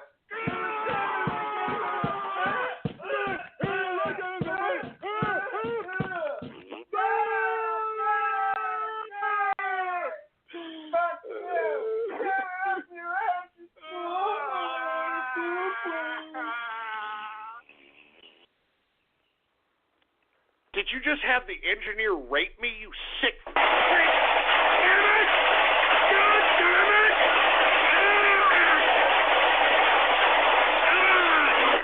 You sick, perverted, macabre sons of bitches! Don't you dare! Leave the engineer out of your goddamn trolls, you son of a bitch! The engineer is innocent! He's an innocent man! Leave him alone! Just leave him alone! Give me the mic! The goddamn mic! Leave him alone! Just leave him alone, man. Anonymous Radio Graffiti. Support the Jew and subscribe. Support the Jew and subscribe. Support the Jew and subscribe. Support the Jew and subscribe. Hey, look, hey, don't, none of that satanic crap, all right? None of that, the devil is good, the devil is my pal, none of that crap, all right? 323 Radio Graffiti. Ghost, I got a little hungover last night. I'm going to pay you in 42 coins to lick the vomit off of my bathroom floor. What the hell did you just say? I said I got a little drunk last night. I'll pay you in 42 coin to lick the vomit off of my bathroom floor. Oh, my God, you stupid. I don't even know if that's a trans testicle or a broad. You can't even tell anymore. This is a modern-day America. Where's Mike Pence when you need him? Where's Mike Pray the Gay Away Pence when you need him, for Christ's sake? 832 Radio Graffiti. Hello? Yeah. I would really like to let you know how much of a diehard fan I am of your show, and I really want to thank you for what you're doing for the capitalist world and what you're doing for us, you know. Yeah, well, I appreciate it, man. It's a hard damn job, but somebody's got to do it. 269 Radio Graffiti. I'm Ghost Baby Buns. I'm at the Evolution Vape Lounge in Blossoms Park, San Antonio. Come meet me out there, Baby Buns. Shut up! No! Not that asshole! No! Not that internet butt-stalking piece of trash!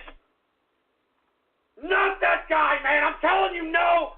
We got to get rid of that guy, engineer, man. I'm telling you, that asshole called every day for 2 years! For 2 years! We're not going to start that goddamn trend again, man. We're not starting that goddamn trend again.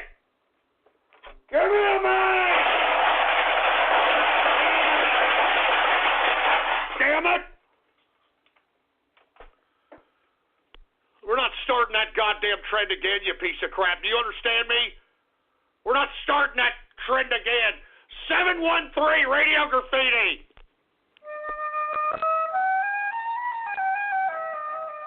We've got the Pet Mexican, Radio Graffiti. Goddamn Jewish. I am not Jew. I don't know how many times I've been saying it. I am not Jew. I'm Jew.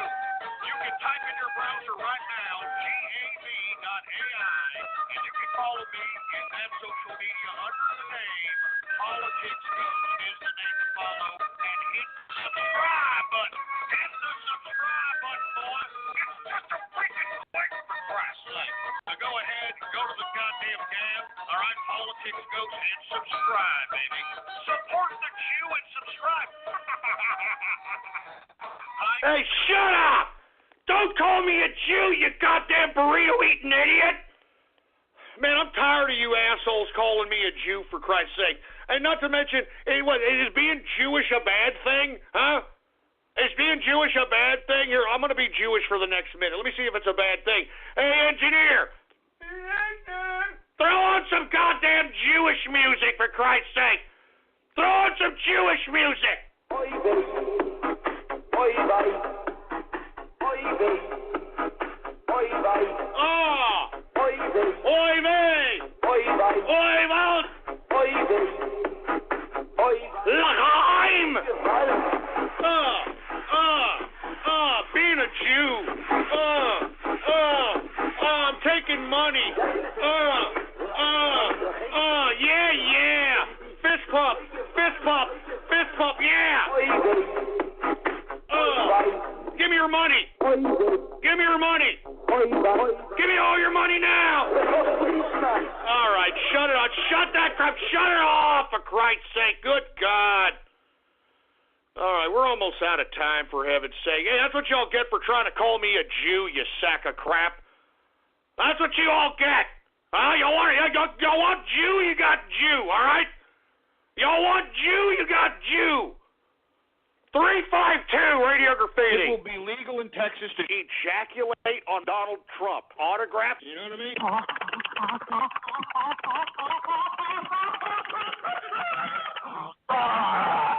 Knickers. Nigger, necka, e-guard. Knickers. Nigger, necka, e-guard. Knickers. Nigger, necka, e-guard. Knickers. Nigger, necka, e-guard. God damn it, I'm sick of it!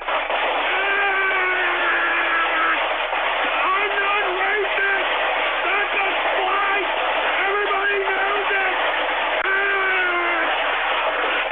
That's a goddamn splice and everybody knows it, for Christ's sake, man! God damn it, I'm done! I'm freaking done for the Carpet Munching Monday! I'm freaking done for this Carpet Munching butt stalking Monday, for Christ's sake, man! Good God, man! I'm a melting pot of friendship! I'm a capitalist, and I deserve the respect